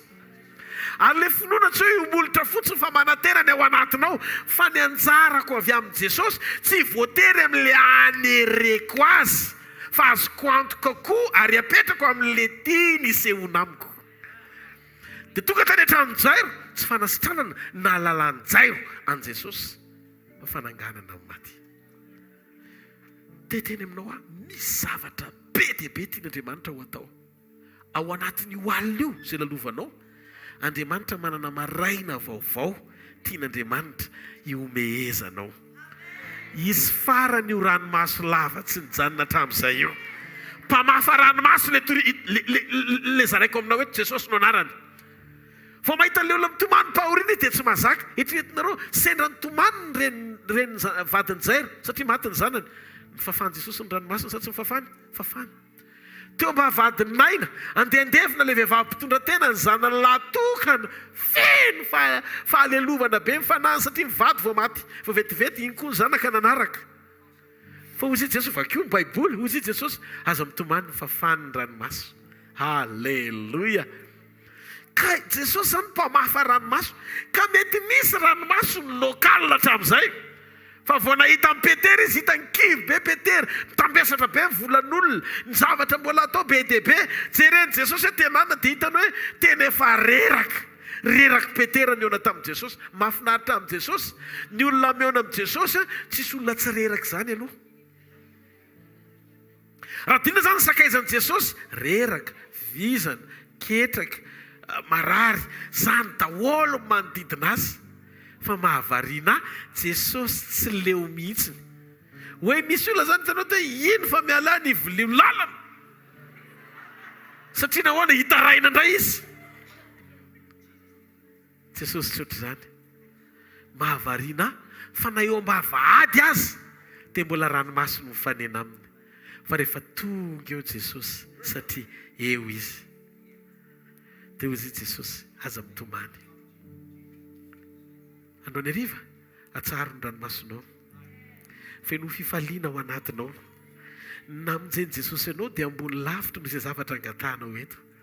Noho izany maivana loatra izay mampitomany ianao raha oharina amin'ny zavatra efa vita ny teo aloha ny sehoany tamin'ny hafa rehetra ka nirindreo mba hidiran'Andriamanitra tsetra eo amin'ny fiainany. Amin'ny takarivo ity manonona fiadanana ho anao manonona fanovam-piainana ho anao manonona voninahitra ho anao manonona fijoroana vaovao ho anao zao fotsiny raha tianao hiova ny alinao ho tonga maraina vaovao valio ny etaentan'Andriamanitra. Aza mionona fotsiny fifanandray azy ianao fa apetrao izy ho mpanapaka ny fiainanao.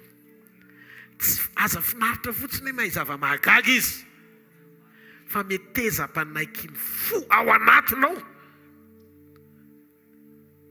anaiky ny fitarihany. Ny fiafaranao tsinona tsy zavatry ny tany. Any an-danitra tsy misy jamba-pahiratana. Any an-danitra tsy misy moana ampitenenina. Any an-danitra tsy misy malemy hoatsangana. Any an-danitra tsy misy fivitosana esorina. Any an-danitra tsy misy fanaintainana. Eto no misy an'izany. Noho izany ny fahasoavan'Andriamanitra rehetra ilaina ho eto an-tany dia eto ihany fa tsy miara-miakatra aminao any an-danitra. Ny grand miracle indrindra eto ambony tany amin'ny fotoana iverenan'i Jesosy anovany an'ity nofo mety loha ity hitafiny tsy fahalovana. Dikan'izay mifarana treo amin'ilay fotoam-panovananao daholo raha sendra malemy ianao na marary ianao eto an-tany ihany no misy an'izany fa amin'ny fotoana iverenana. Izay mahatonga antsika mametraka ny lanjany mandrakizay ho ambony lavitra noho ny faniriantsika zavatra mandalo eto ambony tany. Fa raha io zavatra io mandalo ohatry ny andalovany dia azo atsatra koa mialoha amin'ny fotoana tedaviny ampitsarana anao. Somary tiaka ao an'Andriamanitra. Azo atao manova ny zavatra rehetra. Eo ploanina sy programa ilan'Andriamanitra azy. Amen. Ny lalana faneketsika eo anatin'ny fotsika fa misy Andriamanitra miasa eo amin'ny fiainantsika. Tsy voatery ho takatry n'izay hoe roviana le izy. Ahoana fomba pitrangan'Andriamanitra le izy? F'izao manarahany Jesosy dia mino fotsiny ihany. mino fotsiny ihany. Aza manao zay ry tereny fanasitranana tonga dia mitady amony tena rehefa hoe maty ny zanany. Fosy Jesosy mbola tsy vita akory. Dia androany koa Andriamanitra ohatra mandontona be ny soroka ao. Aza kivy mi zavatra lalovanao io. Ohatran'ny hoe roviana vao hitranga ilay izy, roviana vao ataon'Andriamanitra ilay izy. Aza misaina sy mametra ny fisehoan'Andriamanitra amin'ilay zavatra irinao mbola tsy mitranga. Zao fotsiny hafatra anao androany, mino ianao fotsiny ihany. Fa afaka surprise tsara avy amin'Andriamanitra. Raha fantatrao meloko ilay izy dia mety mireharenao. Ataon'Andriamanitra surprise ilay izy mba hanomezanao voninahitra. Somary tiaka ao an'Andriamanitra. Misy zavatra surprise. Vita vahoaka vao nitodika tamin'ny Petera Andriamanitra. Dia hoy izy Jesosy, Petera, mandrosoa milalindalina amin'izay. Ny mahavariana teo amoromorony ihany ny rahany tamin'ny vahoaka, fa lalindalina ny rahany tamin'ny Petera. Fa maninona ary Jesosy nataony lalindalina ilay izy vao nalatsaka ilay arato. Satria ny quantité natrondro tsy eny amorony ny ahitana azy fa ao amin'ny lalina.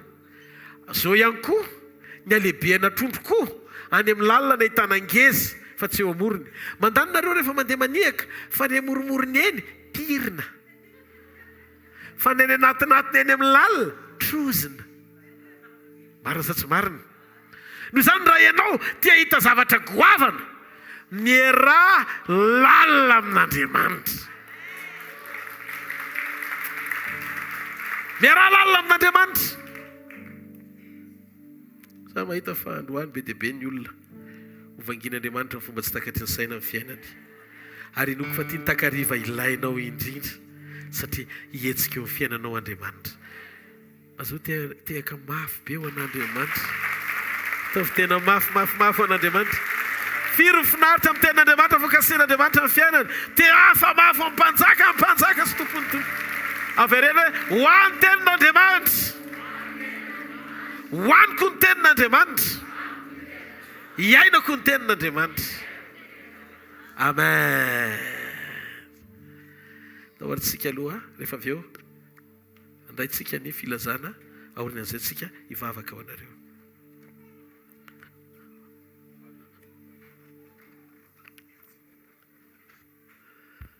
Alleluia. Alleluia. Ao anatin'ny fanatazana ny fanatitra sy ireo izay afoitsika ho an'ny asan'Andriamanitra no anaovana ny filazana.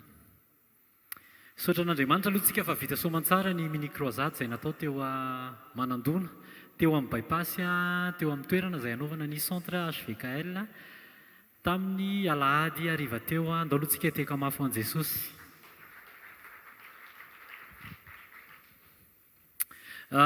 Croisade manaraka dia any Majunga amin'ny 13, 14, 15 octobre ho avy izao. Amin'ny 13, 14, 15 octobre ho avy izao dia misy croisade any Majunga izay deuxième édition an'le tamin'ny farany izy io dia fanomanana an'izany moa zany dia nisy antsampana dia afaka mijanona, tsy hoe afaka fa iangaviana hijanona raha pitso ao aorianan'ny fotoana ho fanomanana ny croisade izay ho tanterahantsika any Majunga. Programantsika amin'ny herinandro dia misy ny atao hoe rapitso aloha dia misy ny sabotsy communion na fiarahantsika mandray ny fanasan'ny tompo izay ho tontosaina eto amin'ny tranopokon'olona Analakely ihany manomboka amin'ny 7 maraina. Mila miomana tsara araka ilay teny teo hoe ny etaetan'ny teny no mampijanona an Jesosy, ny faniritsika ny teny no misintona an Jesosy hijanona sy amaly izay zavatra mety ho faniritsika eo amin'ny fiainana. Amen. Dia ao anatin'izany ny sekoly latsinainy talata alarobia dia anisan'ny fotoana anankiray tena hoe hitenenan'i Jesosy atsika ao anatin'ny tenin'Andriamanitra, ao anatin'ny miaraka amin'ireo mpanompon'Andriamanitra marobe izay voatendry hizara teny ao anatin'izany ny sekoly latsinainy. Dia misy ny atao hoe sekoly famana olana super U Analakely, eo amin'ny super U Analakely amin'ny 7 ka hatramin'ny 8 ora sasany. Ny talata kosa dia sekoly fanasitranana ary ny larobia dia sekoly fitahipanasy fanambinan-toetra. Toerana dia tsy miova latsinainy sy talata sy larobia fa super U Analakely na shop U Analakely ao eo ampitan'ny Jean Joseph Rabe Arvelo, ao amin'ny 2e étage. Dia amin'ny herinandroantsika dia miverina eto ihany a, manomboka amin'ny 4 hariva iarahantsika amin'ny Zomà Fanontronana. Ankoatran'izay dia misy ny radio FM 90.8 zay afaka rahantsika mandeha 24 heures sur 24 izy io 90.8 ho an'Antananarivo, FM 97.0 amin'ny Majunga ary FM 105.6 ho an'Antsirabe. Afaka enotsika ireo dia ao anatin'izany ahitantsika hira marobe zay mampahery mifanaraka amin'ny révélation zay voaraintsika sy ireo ten'Andriamanitra zay zaraina ato anatin'ny asa fanompona. Alleluia. Koa satria efa tonga eto aloha ny box dia engaveko tsika hanindritra ny tanantsika eto amin'ny reto box reto dia andaontsika hiara hivavaka ho an'izany. Ray amin'ny anaran'i Jesosy Kristy avy Nazareta. Misaotra anao zay fanomenao hery avory arena. Misaotra Jesosy fa ampahany tamin'izay nomenao anay no nangalanay anomezanay ho anao. Mangataka izay ray amin'ny anaran'i Jesosy mba ho tonga fanahin'olona voatahiry, olona feno an'Andriamanitra amin'ny fotoana rehetra ary indrindrindrindra voatahiry hatramin'ny fotoana izay hiverenanao eny amin'ny raha ho lanitra. Mankasitraka ray amin'ny anaran'i Jesosy. Amen. Andaontsika hitehaka mafy andraisantsika mpanompon'Andriamanitra. Alleluia. Eto ve pasteur mivady le nanolo tena ho an'ny asa fanompona isolo tenantsika ny asapotsina mena miakara vetivetinareo. Andaontsika ity tanana mafy amin'ny tompo andry zareo.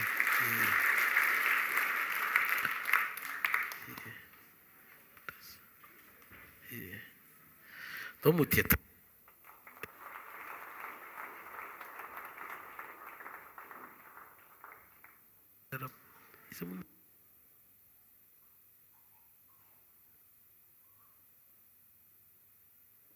mivady zareo manana vavolombelona kely. Raisiny pasteur micro dia misy micro pasteur safady. Manana vavolombelona kely izy. Fifaliana ho anay mivady ny mijoro eto amin'izao iraka izao voninahitran'Andriamanitra sy Jesosy Kristy irery ihany no hijoroana vavolombelona entina hanaporofona amintsika ny amin'ny fiasan'Andriamanitra eto ambonin'ny tany mampiasa sy momba izao iraka izao amin'ny alalan'ny mpanompony izay nisitrahanay fitahiana, fahasoavana, fanafana, fandrosoana ary ny zava-dehibe indrindra dia nahalalanay ny antom-pisianay ilan'Andriamanitra anay eto ambony ity tany ity tato amin'ny fanarahana izao iraka izao. Tamin'ny voalohany mbola tsy mpino, mbola tsy mpivavaka. Za moa koizay na hoe rahalahy pasteur Daniel Mandimboson. Dia izy tamin'izay efa nifofoa dia nifofoa ara-panahy dia nitaritiny ihany vavaka. Dia rehefa taritiny vavaka dia ohatrany hoe nandeha fotsiny dia tonga tao amin'ny roxy. Dia rehefa tonga tao dia tamin'izay fotoana izay mbola ny aina tao anatina sekoly ny ositra tsika tadidinareo tamin'izay. Dia misy ilay fizarana ositra eny aloha dia za matahotra. Nentina faharoa dia za matahotra. Za tsy handeha hoe izany. Fatelony amin'izay zany ny hoe mba hanandrana.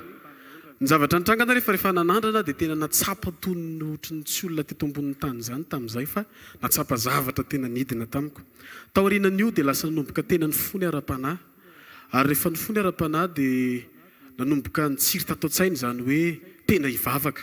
Ary tsy vitan'izay ihany fa nanangana ekipa anankiray tanora toran'i Kristy andao hitory filazantsara. Nefa sady tsy tian'izany tsy mpanao izany taloha. Tena nagaga. Rehefa izay dia nanomboka niakatra le afo, vokatra io, feonany indray mandeha io sy fotoana indray mandeha io. Dia nanomboka, za moa nianatra dia nanomboka tsapako amin'izay hoe misy antson'Andriamanitra za zany. Nanomboka tsy nety daholo ny zavatra rehetra ataoko dia tao anatin'izay nisy mpanompon'Andriamanitra miteny hoe misy antson'Andriamanitra ianao. Dia nivaliko le antson'Andriamanitra tamin'izay fotoana izay. Dia nisy mpanompon'Andriamanitra moa nampiasain'Andriamanitra nanangana anay dia taony nahafahana lasa pasteur kanefa moa efa maty izy natsonindray ody any aminy. Dia nanomboka teo amin'izay dia nitondra asa fanompona izay mivady. Dia rehefa nitondra asa fanompona izay dia izy moa efa maty dia nanomboka teo amin'izay dia tsy hitanay intsony izay atao. Tsy nazava taminay amin'izay ny tena antom-pisiany ambany satria tsy hisy tsony ilay ray aman-dreny ara-panahy. Ary na izay dia nanaraka ambokony fotsiny ny iraka anankiray izay tsy tononko eto moa fa tao amin'izay iraka izay no nanompo nandeha. Tao anatin'izay nefany nandalolana be zay rehefa nandalolana be dia sendra ny révélation latsaka tamin'ny alalan'ny fanarahana Facebook ny fandarana. Teo indrindra nanasana fanapa-kevitra miteny aminay Andriamanitra, miteny amintsika Andriamanitra fa inona no tokony ataontsika. Nanomboka nanaraka. 5 taona zay nanaraka foana. Matetika afaka eto fa ho Facebook ny tena manaraka. Dia tena nazava taminay amin'izay ny antony ilan'Andriamanitra anay sy ny antony tena antom-pisinay teto ambony tany ity. Ary zay dia tena nanaraka foana n'le fandaharana, nanaraka foana n'le fampianaran'ny pasteur. Ary anisany nanampy-betsaka nafahanay niatrika ny fanomponay ny fanarahana lysekoly nandritra zay taona maro zay, satria zay moa zany tao arindra ny fahafatesana le mpampon'Andriamanitra nitaizanay dia onjonjonay zay mivady samirery no nanao ny asa fampona teo ambany fanampian'le iraka ny joro nandraisanay taridalana. Dia rehefa zay dia misy taona zay toriteny avato no alefanay ao am-piangonana, mampahery ny mpino mampianatra ny mpino. Ny tena tiako izoroava olombelona zany dia zao hoe tena nafantatra zavatra betsaka izay tato, ary fantatray mazava ny antom-pisinay, ary nanomboka nanapa-kevitra zay hoe andaontsika tena hijoro hamaly ny tahitapon'Andriamanitra. Dia tonga ohatr'izao zay zany toy izao dia ny fahasoavan'Andriamanitra zay niasa sy ny fampiasan'Andriamanitra, ny mpanompon'Andriamanitra miasa sy ampiasaina ato amin'ity iraka ity, ka dia voninahitra ao an' Jesosy irery ihany. Manomboka izao zany zareo dia tsy olona hafa amintsika fa mpiray tam-po amintsika ary solo-tenantsika any asabotsina mianandry zareo, mpiara-miazakazaka amintsika andry zareo. Makasitraka pasteur mivady fiadanan'i Jesosy aminareo. Efa manomboka manao croisade misesisesy kely any amin'ny toerana indry zareo anomana ny fanatanterantsika fa mangina ohatra le rally teny bypass masina somary misimisy mola izy atoato dia makasitraka be dia be ny amin'izany fanoloran-teny zany pasteur. Ndao tia-tanina mafy be ho andry zareo. Ngambonareo mivady tsara manantona amin'ny pasteur zao dia ny anarana sy ny toerana sy ny karazany amin'izay dia efa manomboka. Ndao tia-tanina ho an'ny tomposika menaka. Tsanganareo amin'ny toerana misy atsika tsirairay avy.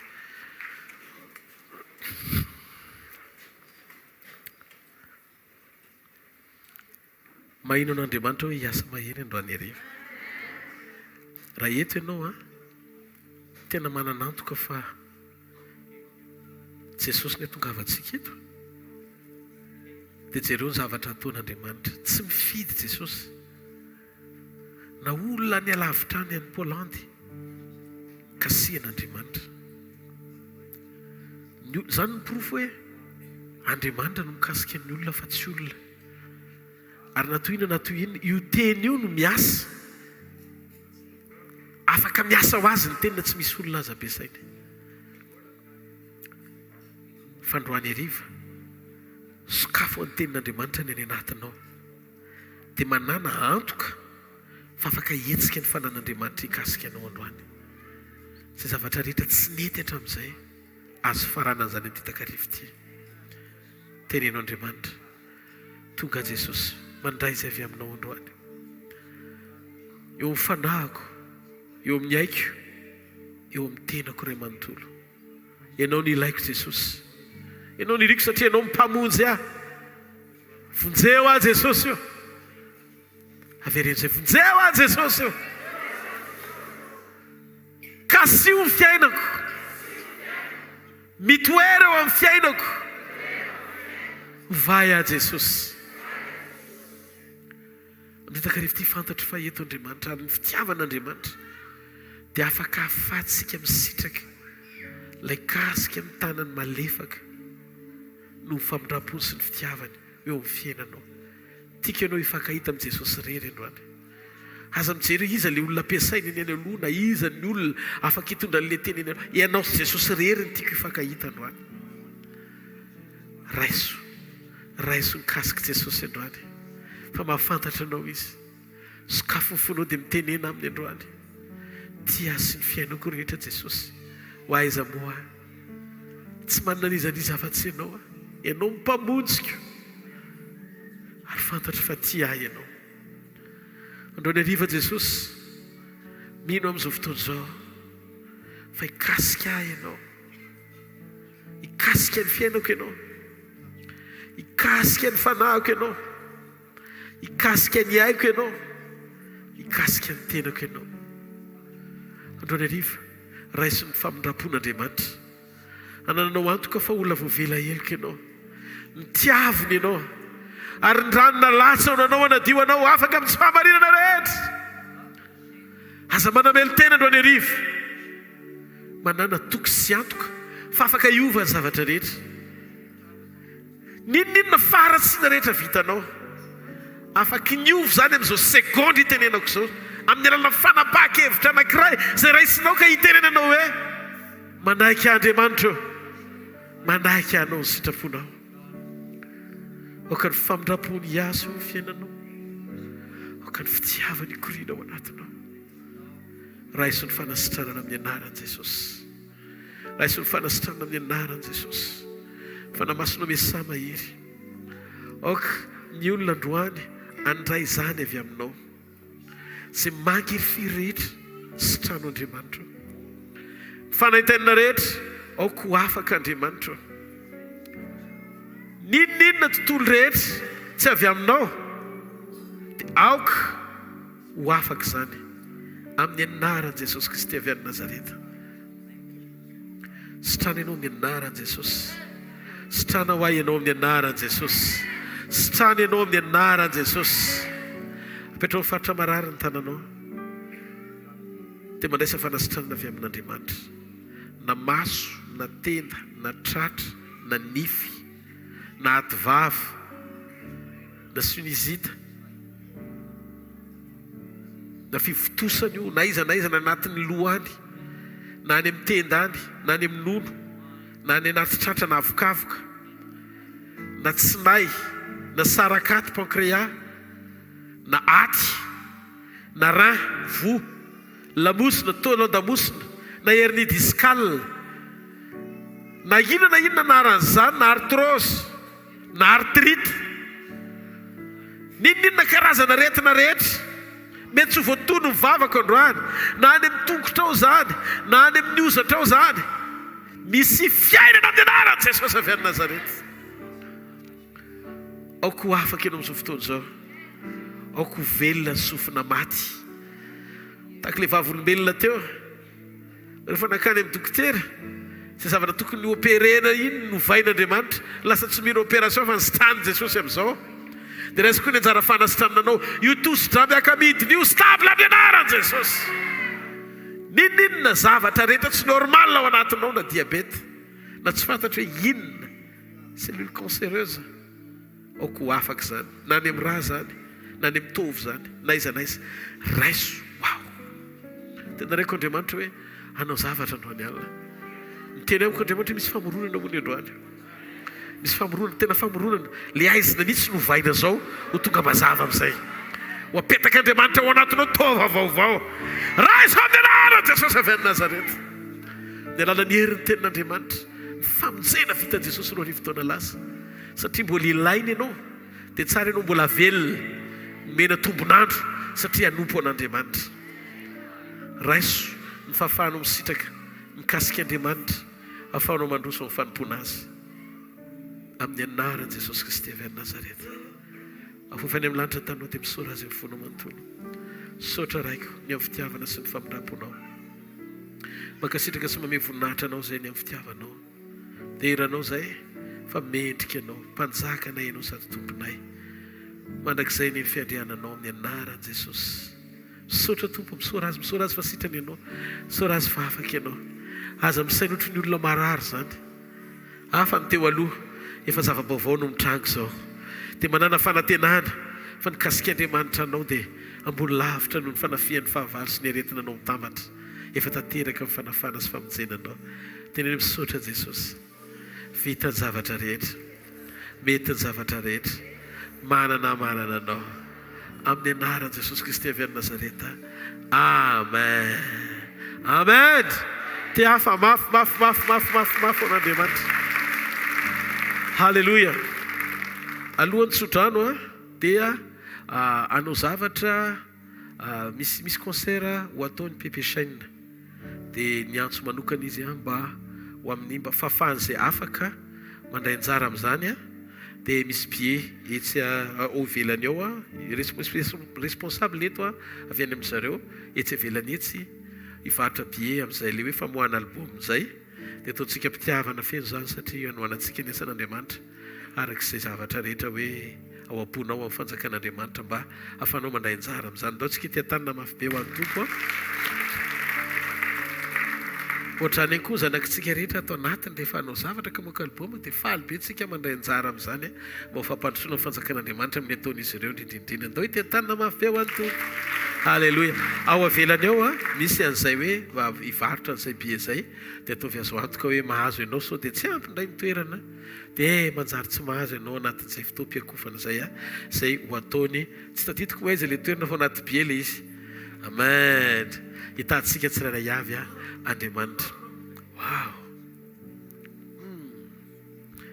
Zao tena miteny amiko Andriamanitra fa nisy olana indray mirakla zao. Dia ataovy azo antoka ny famerenao voninahitra any amin'Andriamanitra raha-pitso.